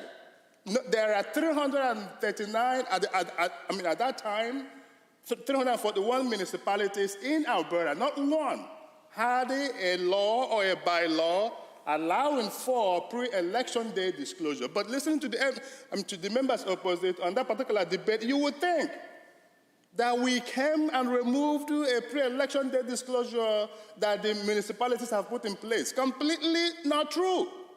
It is the same argument similar argument that they are making right now, because there's something these members know about loopholes. I have undertaken to close that loophole as the Minister of Justice. And so if there's any loophole out there that you guys know, please bring it to my attention. I will close that. And I am closing the one. I am closing the one that you guys put in place that allowed AFL to funnel millions upon millions of dollars to you guys. It does not contain in this particular bill, Mr. Speaker. Absolutely none. Absolutely none. Whilst I welcome a vigorous debate on the pieces of legislation before us, let's focus on the substance of the bill because that is what our people expect of us. Let's focus on the bill. The question is whether or not cabinet ministers as MLA should be allowed to participate in referendum questions. Honourable members, it concludes the time allotted for Standing Order 29-2A. Is there anyone else wishing to add to the debate? The Honourable Member for Calgary, McCall. Thank you, Mr. Speaker. I would like to speak briefly about this bill, and I will also repeat what my colleague said, and whatever she said, that was exactly in the legislation. As Minister has said, many of my colleagues have said, bill is doing two things. One relates to Francophone school board elections. And what we have heard from the community, those changes are welcomed by the community, and certainly we are in support of these changes. But there is one thing in the bill, and let me read it for Minister's benefit. That's section 32B, which says that section A sets out that who can run for that election. And it's less that individuals should be a Francophone, 18-year older Canadian citizen living there for 6 consecutive months immediately preceding the nomination.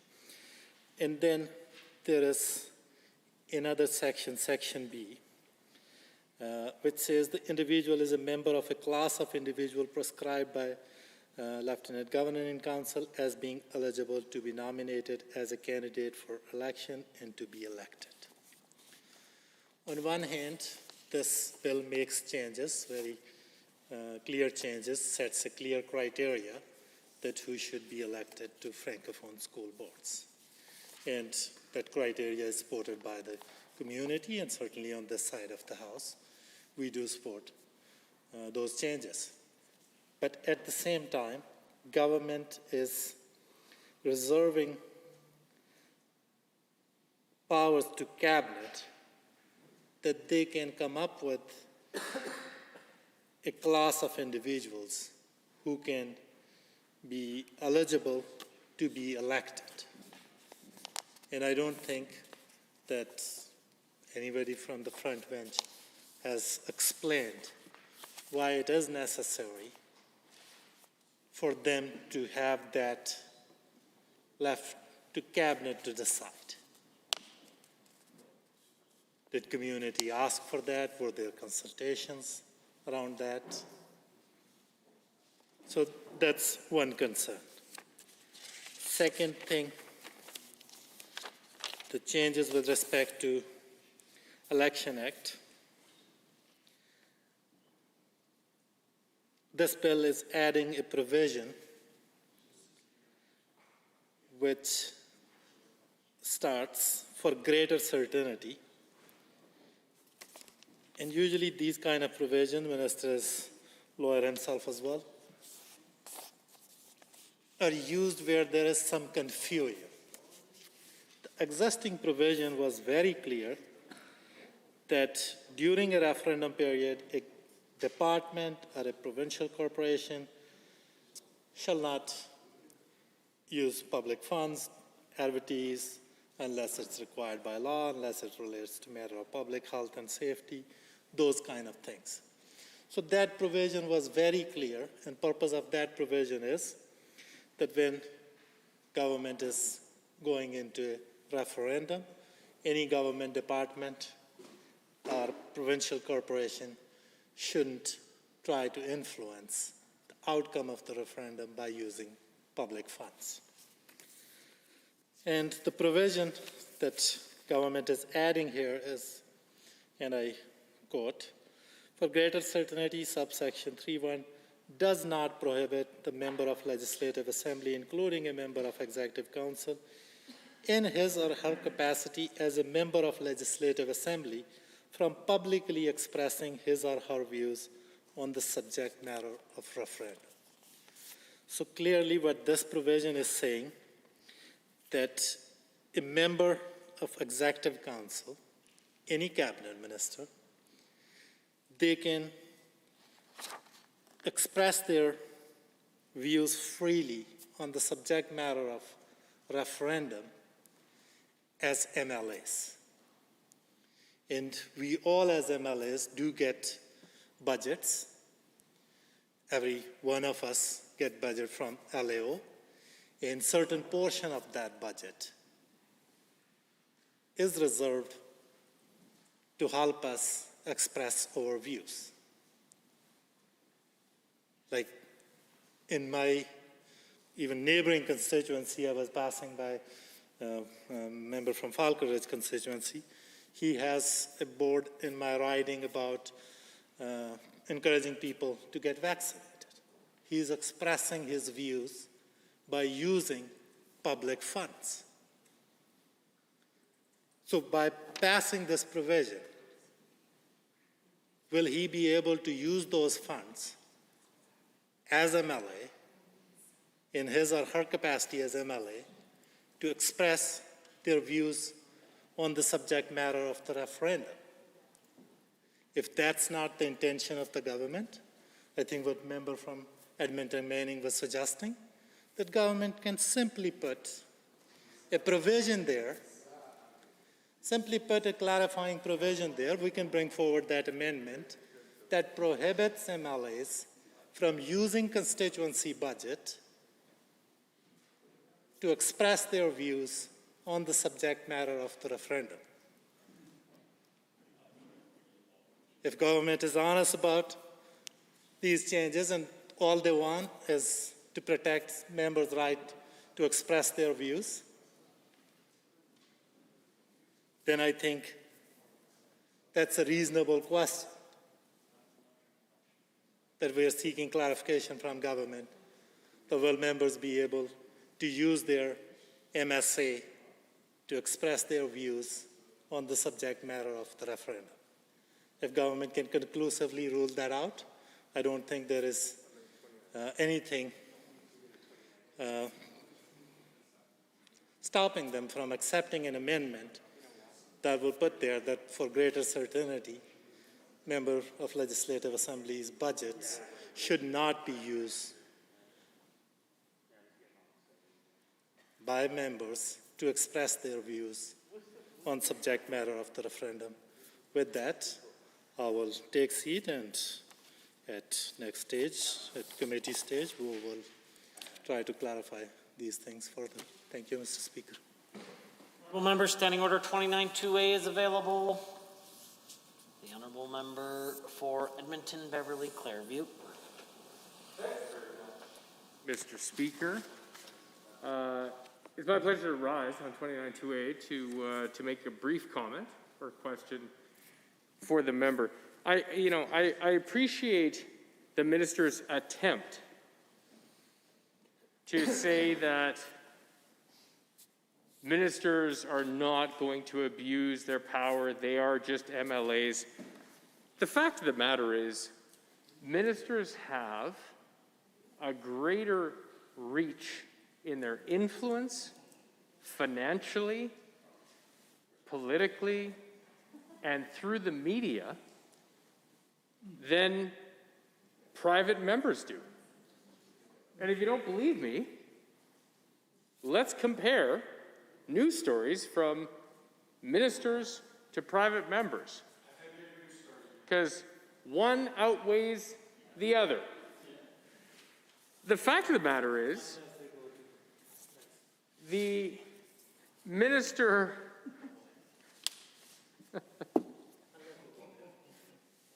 my colleague just said, unless they go to Mexico, in which case, well, that's different. I won't go there. In this act, I do want to draw attention to page 3 on the act, section 134.1. And I'm speaking through you, Mr. Speaker, to the Minister of Justice specifically, to remind him of his own bill. I doubt that, sir.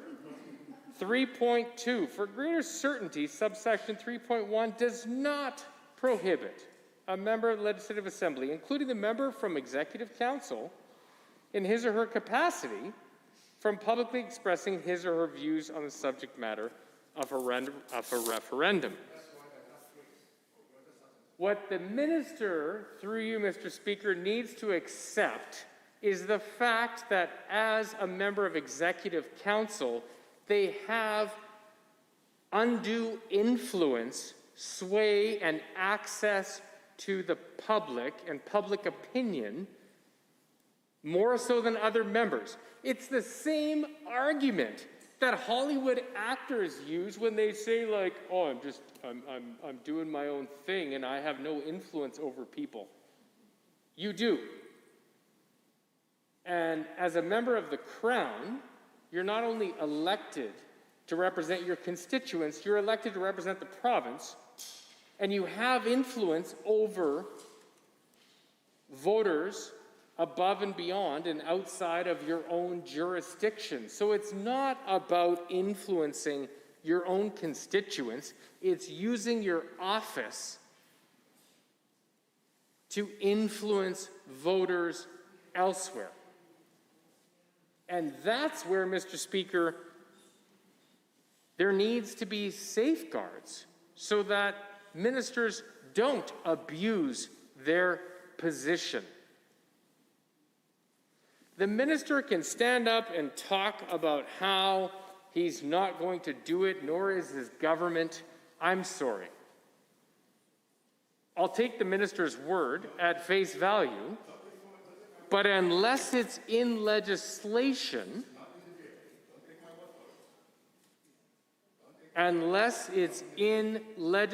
which it's not, then ministers can abuse their position. That's the concern we're talking about over and over again tonight. If the minister is actually concerned and being sincere about correcting this, then the minister should have no problem bringing in an amendment. But instead, he will argue against this and change the subject and try to accuse the opposition of A to Z. I mean, he's taking a page right out of the playbook of the Premier. We're not talking about that. What we're talking about is then bring in an amendment. Why is that so hard to do? Because the minister is busy making excuses of why it doesn't need to be in here,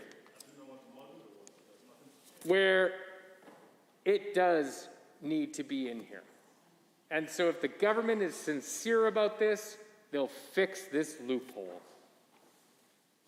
Fortunately, that concludes the time allotted for Standing Order 29-2A. Is there anyone else wishing to join the debate on the main bill? The Honourable Member for Peace River. Well, thank you, Mr. Speaker. I wanted to take the opportunity to really confront the opposition members and what they're saying. We heard from the member from Edmonton, Beverly Clairview, that there's a possibility that cabinet ministers would abuse their position, that there's undue influence because of this. Let's be clear, Mr. Speaker, on what we're talking about. We're talking about elected representatives under the auspices of their office, representing people, Albertans who elect them, speaking their view in public. That's what we're talking about, Mr. Speaker. We're talking about allowing members, whether they are members of cabinet or not, backbench, opposition, front bench, I do not care. We're saying they should not be able to have undue influence by speaking their mind and representing their constituents. Now, this is absolutely concerning. The language used by the member opposite is a little bit, let's just say, dramatic. abusing their position as an elected rep. That is their job, member from Edmonton, Beverly Clearview. It's their job to speak for their electors. It's their job to come here and in public to advocate on questions of the referendum, whatever they may be. Yes, sometimes my constituents might have views on a referendum question. Sometimes it's important for me to be able to articulate that in the backbencher, same as it would be for a member of front bench in government. And it is absolutely outrageous to somehow presume that this little act should override what I believe is a moral and probably in this body, sadly, more importantly, a constitutional obligation to represent those constituents. So we can go back and forth, as the member from Edmonton Manning said, over and over again. We likely will. And on this side of the House, Mr. Speaker, we will continue to represent our constituents, continue to respect democracy, continue to respect the 8 centuries of tradition that we've inherited here as members elected to do our jobs and advocate on behalf of the people in our hometowns, in our communities, in the parts of the province where we come from. It is absolutely tragic that members opposite think that somehow because this act is, quote, open to interpretation from the courts, that it's inappropriate. That is all legislation we pass, Mr. Speaker, all of it. It will be open to interpretation. To prohibit that would be to stop legislating, to stop using the English language or any language. It is open to interpretation, yes. What we see from the members opposite is a comical attempt at filibustering. Who knows what legislation they don't want to talk about? They don't want to get there. The truth is that this is good legislation. It is thoughtful. Not only is it thoughtful, it's constitutional. What the members opposite, I dare say, I don't think what they're suggesting is constitutional, because they're suggesting members of the legislature shouldn't be able to speak their mind on issues in front of the electorate just because it's a referendum or just because they happen to be appointed to the Executive Council. And I think that would be a tragedy, that if members who are elected and appointed afterwards lost the ability to represent their constituents. That's not my understanding how our electoral system works. My understanding is I have an obligation to speak on their behalf. And there are reasons that we have, in this chamber above all other places, a free voice to express the interests of our constituents. And there's a reason we have budgets in our members' constituency associations to be able to speak and communicate clearly with our constituents and with Albertans. I think that it is absolutely paramount that we preserve the rights of Albertans, and that means the rights and privileges of members in this House in doing our duties as elected representatives. And that, Mr. Speaker, I think, is a bit more clarity around this question of whether or not we should have members of the legislature speaking to important public matters during a referendum. Thank you, Mr. Speaker. Honourable Member, Standing Order 29-2A is available. If anyone has a brief question or a comment. Seeing none, is there anyone else wishing to join in the debate? I am prepared to call on the Minister to close debate if there's no others. The Honourable Minister of Justice and the Solicitor General to close debate. Thank you, Mr. Speaker. I do want to thank all members of the Assembly for a spirited debate on Bill 68. With that, Mr. Speaker, without further ado, I close debate. Honourable members, having heard the Minister of Justice, he has moved. Second reading of Bill 68, Election Statutes Amendment Act 2021. Does the Assembly agree to the motion for second reading? If so, please say aye. Aye. Any opposed, please say no. No. In my opinion, the ayes have it. That motion is carried and so ordered. Bill 68, Election Statutes Amendment Act 2021 is now read a second time. Under Government Bills and Orders for second reading, Bill 72, Preserving Canada's Economic Prosperity Act. Adjourned debate, Mr. Scow. The Honourable Member for Cardston-Siksika has 11 minutes remaining, should he choose to use it. Are there others wishing to join in the debate? The Honourable Member for Edmonton, West Henday. Well, thank you, Mr. Speaker. It's an honor to rise this evening to speak to Bill 72, Preserving Canada's Economic Prosperity Act. And I imagine we'll hear this evening how disappointed we are in overall the strategy of this government and the complete lack of opportunity, I suppose, to get our economy back on track. And, you know, we definitely we'll take a moment to talk about what we're seeing in Bill 72. Of course, in our time in government, we had proposed something that was quite similar, minus some of the changes that this government has made, and we passed that legislation while we were in government to protect our resources. And of course, at that time, we had moved forward with that legislation, but we did not proclaim it, recognizing that at the end of the day, the bill that we passed was one of our greatest opportunities to hold the BC government accountable and hold the groups that were trying to keep us from moving forward on important energy projects, hold them accountable. And unfortunately, when this government came into power, the UCP, they made the decision against the, best advice, I imagine, of the experts in their departments, and of course, the advice that we had put forward to them, saying that if they were to proclaim this legislation, it was not going to end well for their government or for the people of Alberta. And unfortunately, they did not take our advice, and the results are again, consequential to all Albertans. Of course, when we look at what we're seeing in this bill, again, very similar to what we had proposed with some changes, not minor changes by any means, Mr. Speaker. This bill is taking out the section that was previously in place around refined fuels. Now, this, I would argue, was actually the strongest tool we had to protect our industry and put pressure on other jurisdictions from blocking our resources from getting to market. And so it's a shame.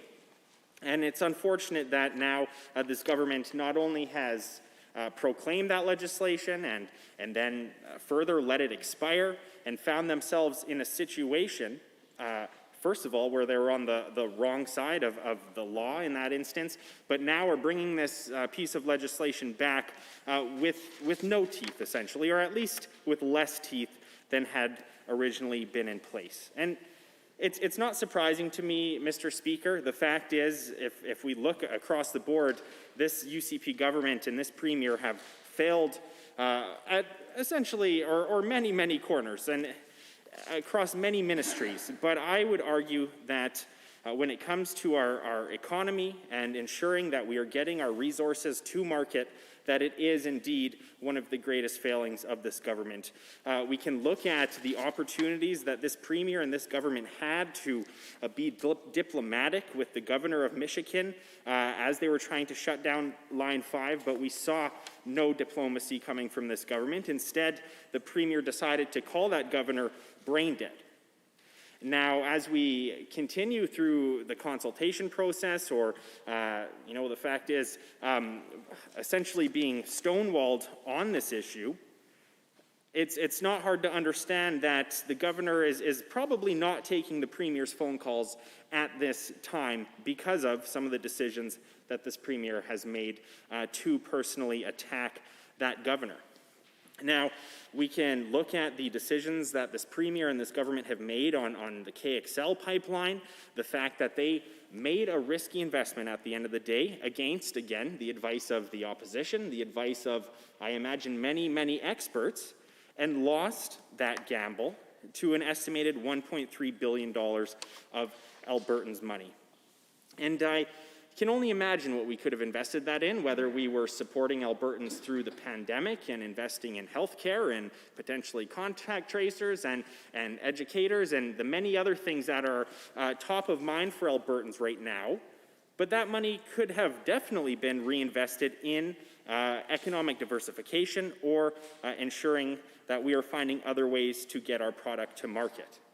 And another incredible failing of this government when they came into power was their decision to cancel the crude by rail projects that we had put forward in our time in government. And again, what we saw from that, in that hastily made decision, was hundreds of millions of dollars lost and the inability to recover some of that cost differential that we were seeing at the time. Of course, we can look further to some of the decisions that this government has made, specifically around creating their own corporation. Of course, we know that 2 ministers are on the title of that corporation, and what have we gotten from that, Mr. Speaker? For $30 million a year, we've gotten a tax on a Netflix children's cartoon. We've gotten the lead person on that file has come out behind closed doors, but we've seen media accounts of the conversations that have happened where that person was actually, at the end of the day, concerned with the ability for that process to move forward, or concerned about their willingness to take part in that process from the beginning. And really, when Albertans are asking themselves, what has $30 million a year gotten us from this war room, I would imagine most of them are scratching their head right now, because they have not, well, in my opinion, have not gotten their money's worth from that war room.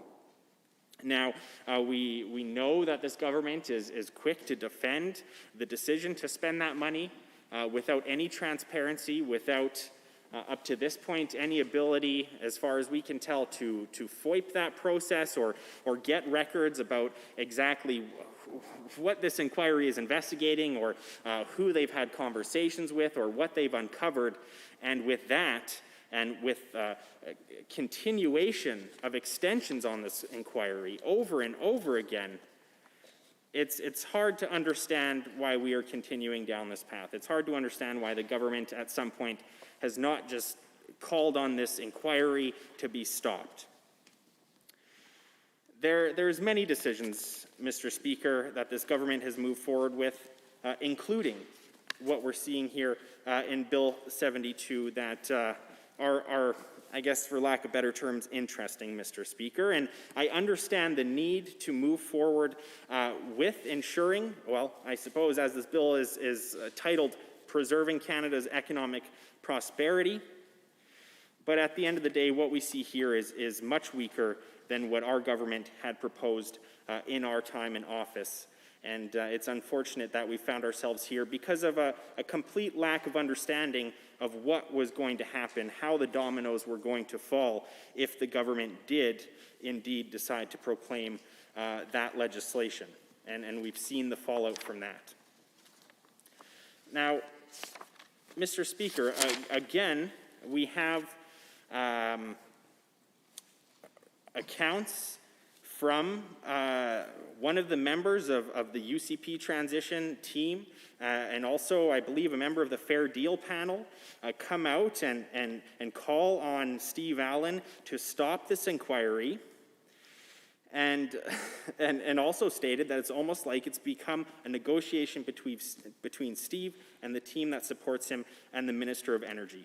So really, it doesn't seem like anyone, even the people that are involved, with the transitioning of the UCP into government, with the inquiry itself, it really doesn't seem like anyone truly understands what was supposed to happen with that process or how it is supposed to continue. And that's very concerning when we look at the amount of money that Albertans are spending on that inquiry and on the complete lack of competence from this UCP government and the Premier, Mr. Speaker. The fact is, the legislation that we had brought forward was best left on the books, and we should have continued to consider how we can best maneuver that moving forward. And unfortunately, against the best and expert advice of many Albertans, including the opposition, the government went forward with that, and now we see this piece of legislation with reduced opportunities to actually hold other jurisdictions accountable for keeping us from getting our products to market. So with that, Mr. Speaker, I'm interested to hear more of this conversation as it continues. I appreciate the need to move forward with something of this nature, but I'm disappointed that with the path of how we got here. Thank you. Standing Order 29-2A, the Honourable the Minister of Justice and Solicitor General. Thank you, Mr. Speaker. Mr. Speaker, I just want to quickly respond to the member from Edmonton West End.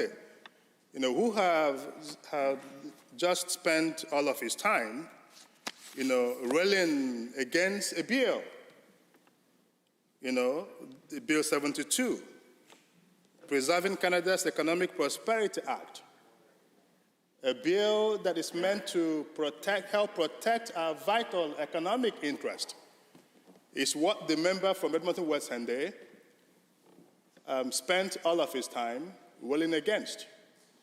He doesn't like that particular bill because that particular bill, seeks to give the Minister of Energy the power to restrict export of crude oil and natural gas from this particular province against those who would seek to undermine our vital economic interest.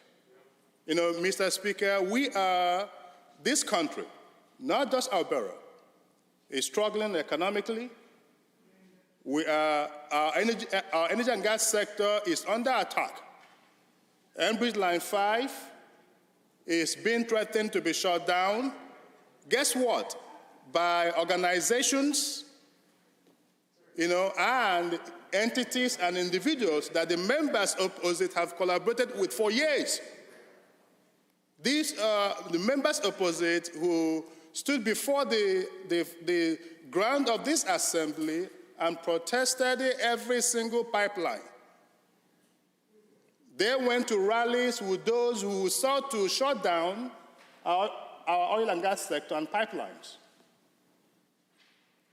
This bill came about because their sister political party and government in NDP in British Columbia was trying to prevent Alberta and Alberta corporations from building a vital infrastructure that would carry our crude oil from this province to market. And the members opposite, did nothing. They sided with them. They campaigned against against pipelines. And the member from West End, they had the gut to bring in the ongoing litigation by folks who want to prevent this government effort to find out where the sources of the money that were used to campaign against our pipelines are coming from. And he would prefer, the member from Edmonton West End, they would prefer that we do nothing about that. The member from Edmonton West End would prefer that we allow those foreign entities to continue to pour millions of dollars into our province with one goal, and one goal only: to keep under the ground the abundant wealth in this particular country and to shut down our pipelines. Mr. Speaker, the federal government is in court right now to prevent, the governor of Michigan from shutting down Line 5. All of a sudden, the federal government have realized the importance of pipelines. Something that the members opposite have still not realized. The member from Edmonton Beverly Clervy is heckling. The member from Edmonton Northwest have, I saw him in rallies with folks, protesting pipeline, no more pipeline.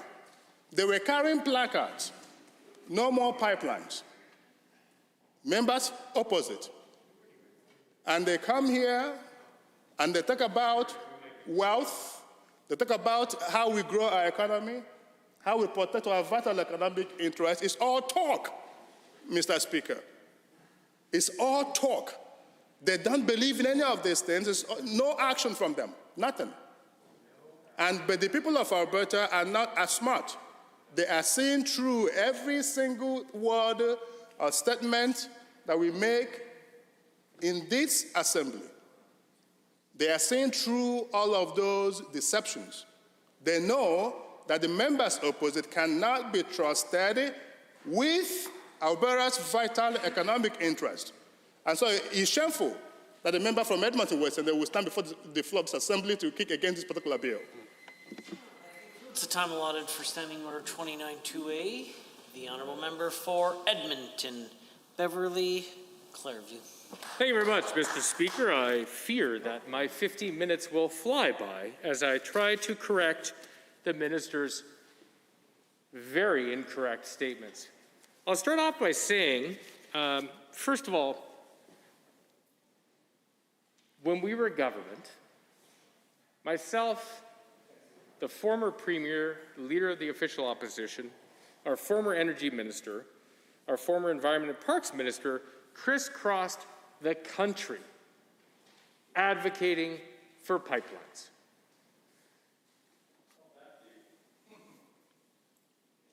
Our success was that Canadians, 4 in 10, 40% of Canadians were in favor of the Trans Mountain Pipeline at the start of our campaign. At the end of our campaign, 70% of Canadians were in favor of the Trans Mountain Pipeline. And I would argue our track record on pipelines compared to yours is night and day. We forced the federal government to buy the TMX. How is the UCP doing on pipelines? They're 0 for 3. Don't lecture us on pipelines and supporting oil and gas. We committed 50,000 barrels per day to the Keystone XL pipeline. 50,000 barrels per day. What have you done? You campaigned on pipelines. You're batting 0. You campaigned on jobs. You lost 50,000 jobs. Pardon me, Mr. Speaker, the government. Remind the member through the chair. Apology. Mr. Speaker, the government campaigned on 50,000 jobs. The government lost 50,000 jobs in 2019, before the pandemic. What's their excuse? In that same year, the UCP, I can't wait for the accountants to jump up on this one, and I'm looking at a few of them, racked up a $12 billion deficit, higher than any NDP budget while we were government. $12 billion. How many jobs did the government get from that? Well, if we're keeping count of jobs in other provinces, they did really well. You helped the country. Thank you. Albertans supported job creation in every other province but Alberta. The UCP's failed corporate handout, $4.7 billion. How many jobs were created in Alberta from that policy? Still waiting to hear from business. Husky and other companies said, thank you, Alberta, for subsidizing us to create jobs in other jurisdictions. And Husky did. They created jobs in Saskatchewan, in Newfoundland, and in the US. How many in Alberta? None. 0. I have nothing against Husky. They're going to make a decision that is in the best interest of their shareholders. That's what businesses do. Where I lay the blame is squarely on the shoulders of this premier who promised Albertans it would create jobs here in the province, and he failed. And he's continuing to fail. And this piece of legislation demonstrates that this UCP government, first of all, can't read a calendar because the expiry date on this piece of legislation passed 3 months ago. But somehow that was missed. And then the government brings in a bill that is watered down. Watered down to the point that this doesn't even impact refined oil going to BC. This is about crude. This will affect the province of British Columbia by a fraction of the bill that we introduced. This is a token bill that will do nothing. But the government is so desperate to change the channel on their failed response to COVID-19, on scandal after scandal, and the fact that their leader, the premier of this province, he's making firsts in the province and in the country with the lowest approval rating among any leader. To the point that there are members of the government caucus, former members, who couldn't bite their tongue any longer and are now out of government caucus.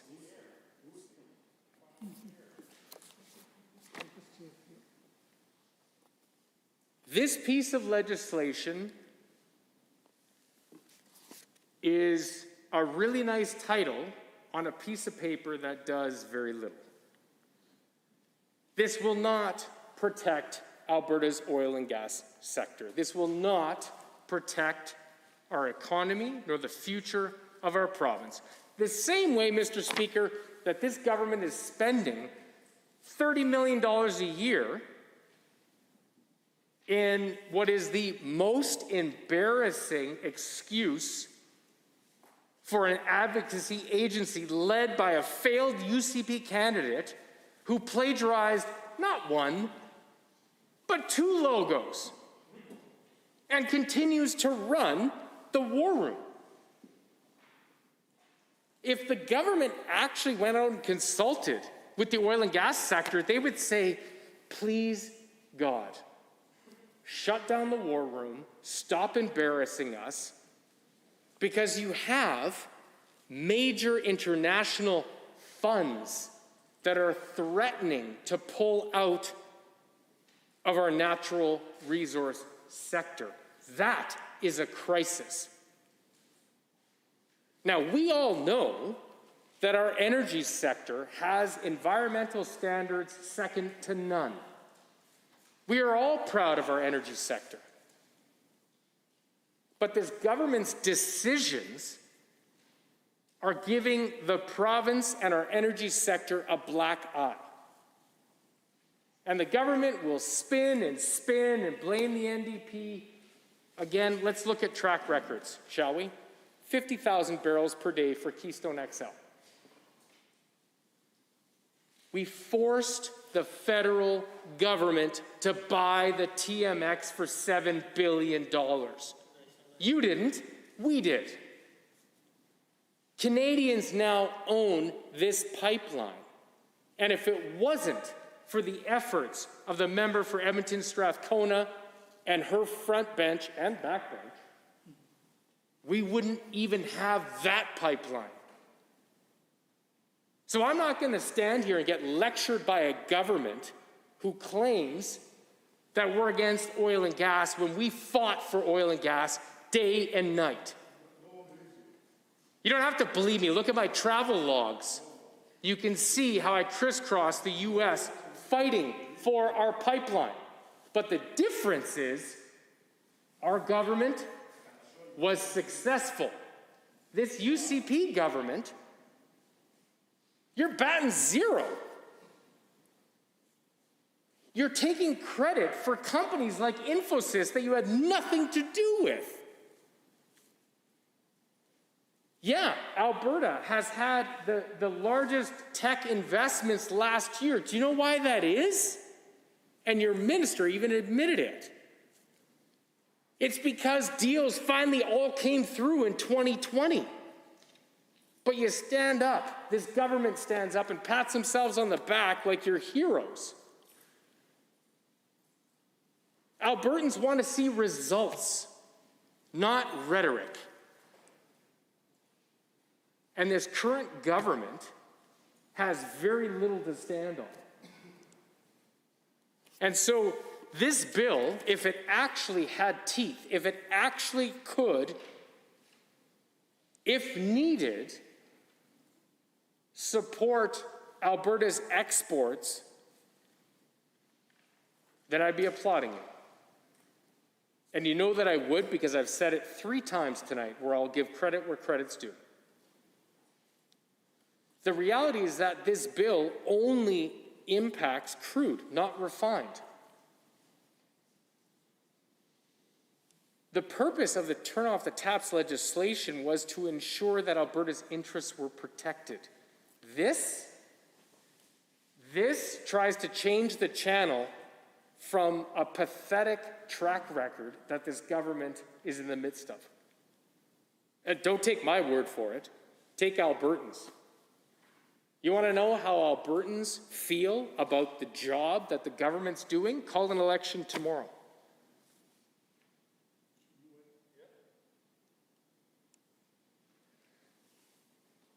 If this legislation could actually protect Alberta's oil and gas sector, I'd be standing here applauding the government.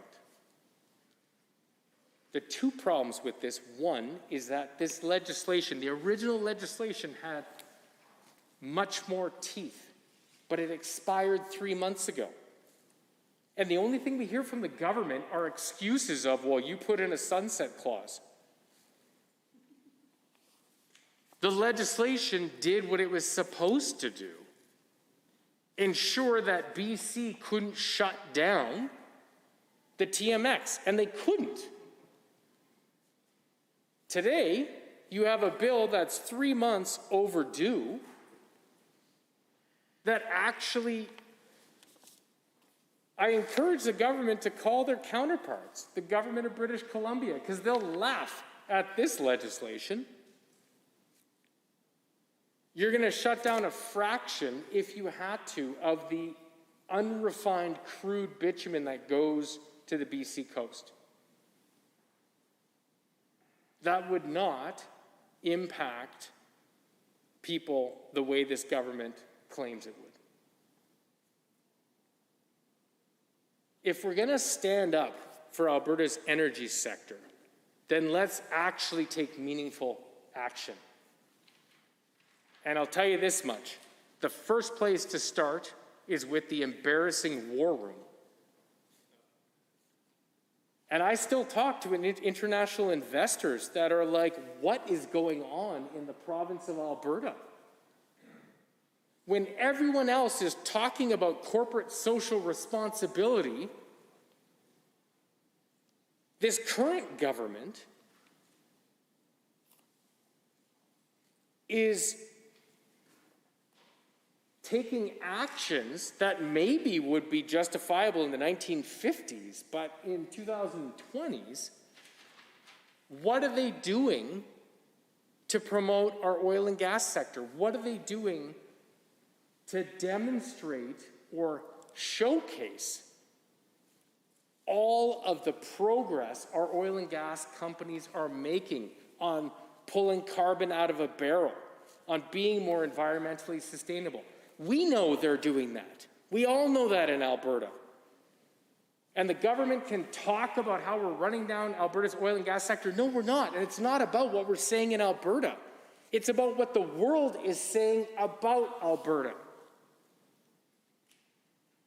And until we start taking meaningful action, which is what I know the oil and gas sector is saying, look at Suncor's announcement. Carbon neutral by 2050. Who's celebrating that? We are. Good for them. What is this government doing? This government is unfortunately working against the very sector they claim to support. I stand with the oil and gas sector, as I always have.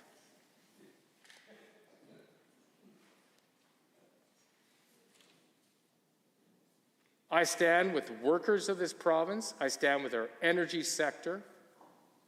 And I'm proud of the fact that Canadians own a pipeline because of the work our government did. I'm proud of our commitment to Keystone XL. And I'm proud of the fact that our government worked to diversify this economy and not just pay lip service in hopes that they can change the channel from their pathetic record. Thank you, Mr. Speaker. Standing Order 29-2A is available. The The Honorable, the Minister of Service, Alberta. Thank you, Mr. Speaker. I wanted to just touch on a couple of things that the member from Edmonton Beverly Clairview discussed during his remarks. And specifically, I listened to him go at length and on multiple occasions refer to this bill as being, I believe he used the words watered down, and referring to the fact that compared to the original legislation that his government had brought forward and passed but never proclaimed, that the reference to refined products has been removed.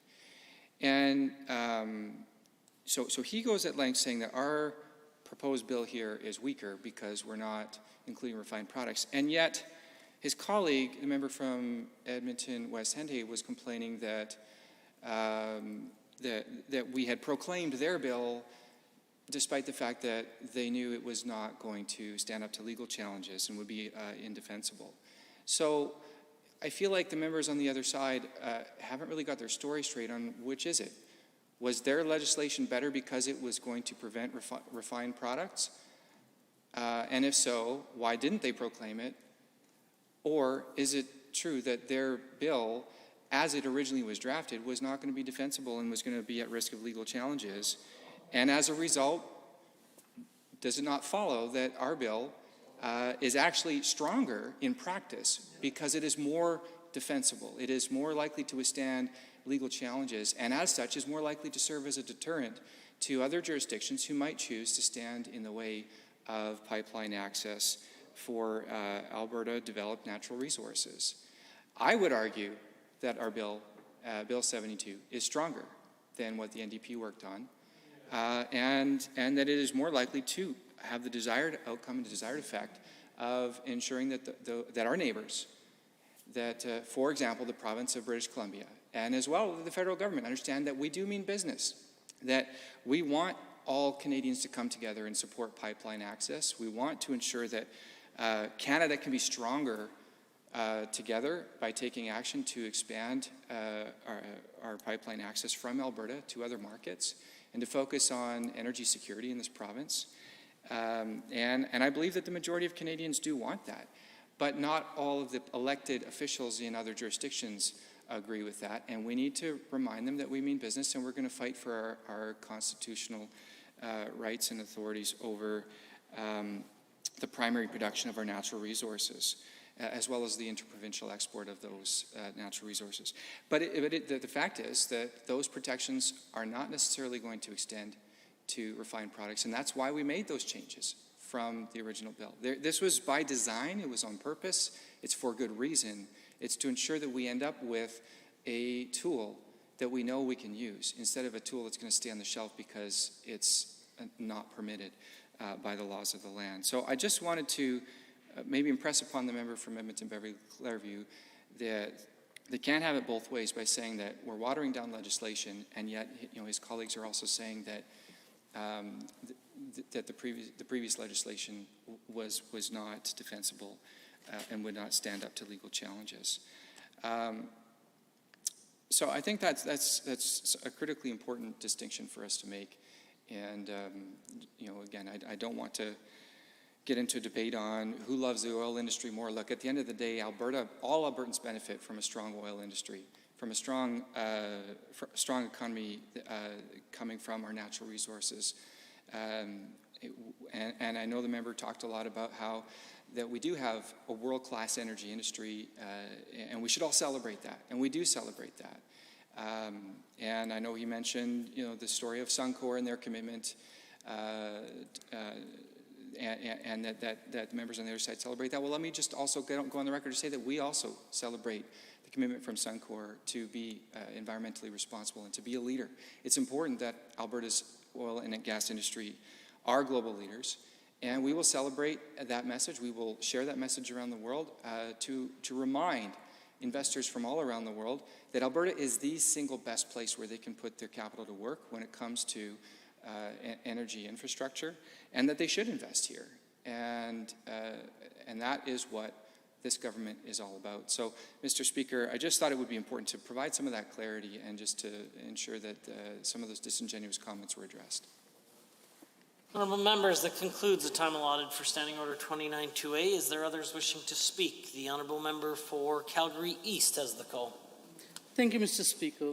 It is a pleasure to speak in support of this essential government legislation, Bill 72, the Preserving Canada's Economic Prosperity Act.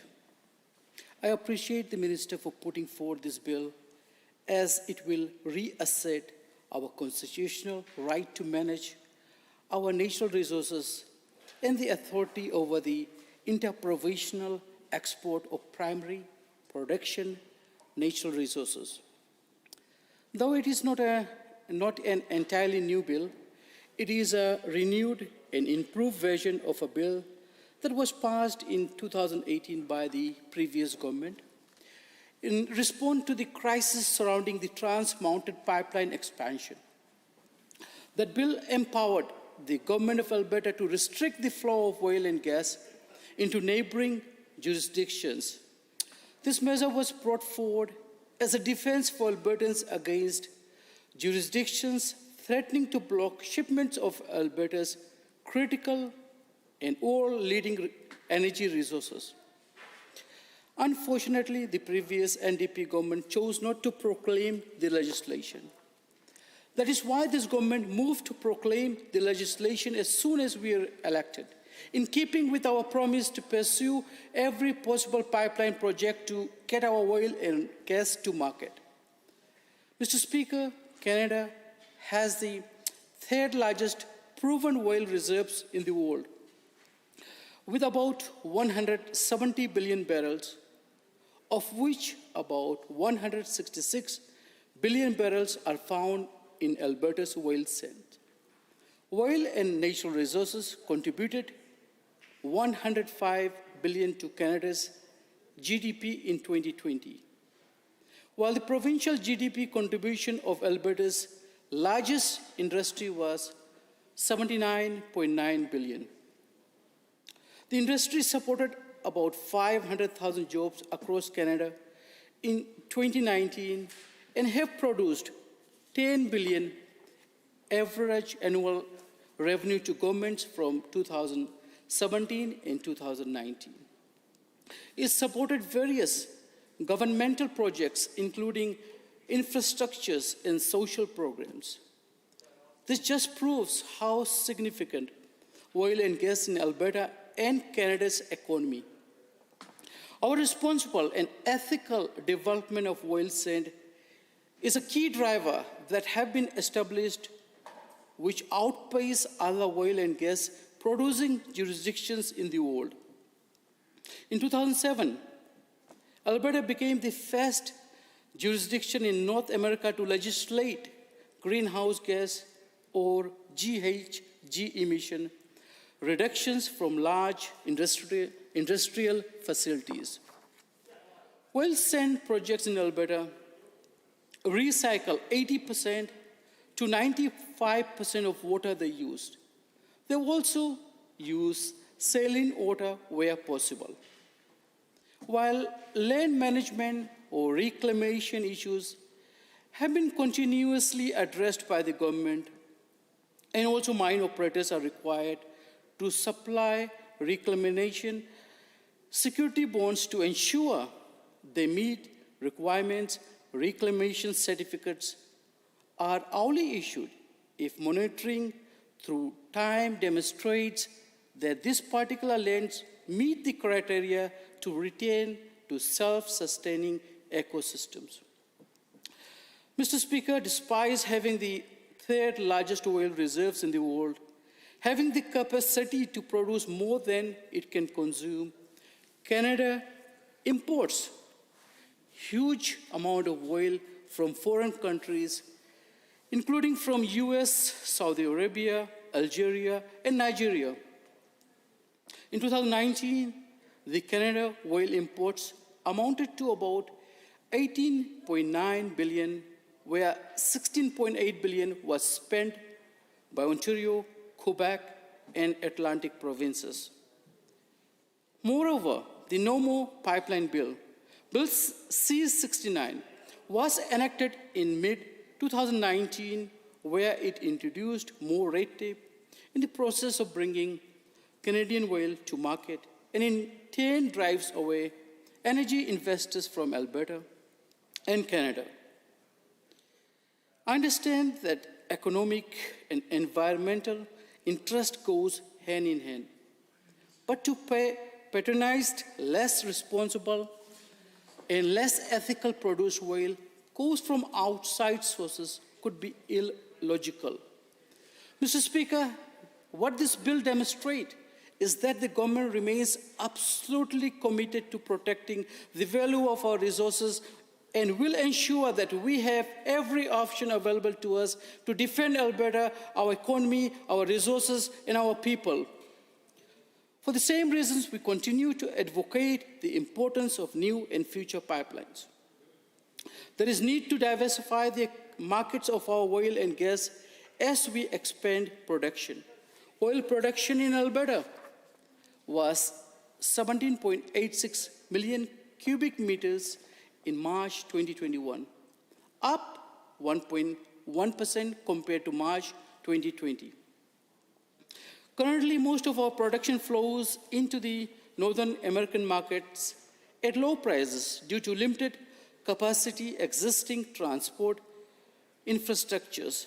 Opening up to more markets would capitalize on the full potential of our oil and gas industry, which in turn will create more jobs, generate more government revenue, and increase contributions to the GDP. Let me again state, Mr. Speaker, that part of the government's platform commitment is to pursue every possible pipeline project to get our oil and gas to market. Also, it came with an accompanying obligation to make the necessary steps in case other jurisdictions obstruct this commitment to preserve our economic prosperity.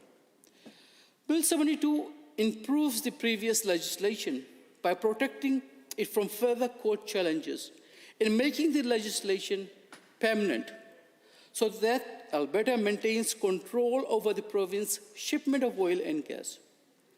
As I previously mentioned, the development of these resources employs hundreds of thousands of people and generates billions of dollars in royalties for Albertans every year. The benefits of these resources aren't exclusive to Alberta. The fact is that every province and territory reap the benefits of a prosperous Alberta. The oil and gas sector is the largest private sector investor in Canadian economy and the country's largest export. The Canadian Energy Research Institute says that every job in upstream oil and gas creates 2 indirect and 3 induced jobs in other sectors across the country. Almost half of Canada's manufacturing is generated by resource development. And in 2019, the most recent stats show that oil sands companies alone spend $4 billion on supplies and services from 2,711 companies in Canadian provinces and territories, excluding Alberta. Alberta does its best. Countless studies have proven that when resources are developed here, it is done with the highest environment and social standards in the entire world. We ranked number 1 on the EEL Environmental Protection Index, the Social Progress Index, and the worldwide governance indicators for regulatory, quality, and rule of law. And here, the oil and gas sector is also the largest private sector investor in clean tech. Yet, some activists, foreign and domestic, continue to oppose Alberta's resource development. As a result, it would favor and prop up foreign sources of oil, from countries with lesser respect to human rights and environmental standards. That is what led to the conflict over the Trans Mountain expansion in 2018, a pipeline expansion that was supposed to be completed and operational in 2019, 2 years ago. Unfortunately, it remains to this day incomplete and continues to be at risk. It is important to protect and support the continuance of the pursuit of this industry moving forward. The International Energy Agency, IEA, concludes that global energy demand will grow significantly in the period to 2050, driven by population growth and the need for energy to improve standards of living in much of the developing world. The report also explains that while renewables will become an increasingly important part of the future, energy supply mix in Canada and globally, hydrocarbons will provide the majority of the world's energy supply for many years to come. With the decline of conventional hydrocarbon supplies, unconventional sources of oil and gas, including oil sands, will become more important. That is why a huge capital investment is necessary to aid the needed growth in energy supply. Let me just make it clear, Mr. Speaker, I'm not against the development of renewable energy, but I'm certain that there is still a long way to go before renewables takes over the energy demand. To be blunt, it will not happen overnight. Mr. Speaker, Alberta first introduced this legislation in response to those trying to block the Trans Mountain expansion. Unfortunately, the version of this legislation by the previous government was on its face defective, and so Alberta had to fight a long and hard legal battle over its constitutionality. Finally, just this year, Alberta prevailed in defending this law. Now that the legal challenges has concluded, the legal proceedings have provided this government with the information and opportunity necessary to identify where the legislation can be strengthened, and I'm delighted to see it in Bill 72. Under Section 92A of the Constitution, provinces may make laws in relation to the export from the province to another part of Canada for the primary production from non-renewable natural resources. This bill is in keeping with that provision. However, by including refined products in the previous version of this legislation, it was left vulnerable to court challenge. That is why Bill 72 removes those refined products from the Act to eliminate this vulnerability to a legal challenge. For new legal challenge should arise, the renewed legislation will strengthen our defense against it. Mr. Speaker, the previous legislation also included a sunset clause so that the Act would expire after 2 years. Bill 72 removes it so that the Act will remain in place. The Alberta government has also taken steps so that upon passing of this bill, it will be considered in force retroactively to May 1st of this year, so that there are no gaps in the protection of Albertans and their natural resources. Albertans fought hard to win this constitutional right to manage their resources. The improvement this government is making with Bill 72 demonstrates how serious we are about defending these rights and Albertans' interest in the resources they own. It also establishes the government's unwavering commitment to protecting the value of Alberta's resources and will ensure that Alberta has every option available to defend this province. Should any other jurisdiction unconstitutionally block Alberta's energy resources from reaching markets, This legislation will give Alberta's democratically elected government the ability to stand up and defend our right by restricting their oil and gas shipments. For Confederation to benefit all Canadians, it has to be an economic union that allows exports to happen without obstruction. Please, I will adjourn the debate. Thank you. Honorable members, having heard the motion as proposed by the honorable member for Calgary East to adjourn debate, all those in favor, please say aye. Aye. Any opposed, please say no. In my opinion, the ayes have it. That motion is carried and so ordered. The Honorable Minister of Justice and Solicitor General. Thank you so much, Mr. Speaker, and thank you, the member from Calgary East, and thank you to my colleagues, for the hard work of making sure that we move the people's business forward today. I do want to thank my colleague, the opposition Deputy Government House Leader, for his cooperation this evening, Mr. Speaker. With that, Mr. Speaker, I think it's been a good day. I look forward to more spirited debate before the floor of this assembly. With that, Mr. Speaker, I move that the assembly be adjourned until 10 a.m. Tuesday, June 1st, 2021. And all those in favor, please say aye. Aye. Any opposed, please say no. In my opinion, the ayes have it. That motion is carried and so ordered. The House stands adjourned until tomorrow at 10 a.m. Order.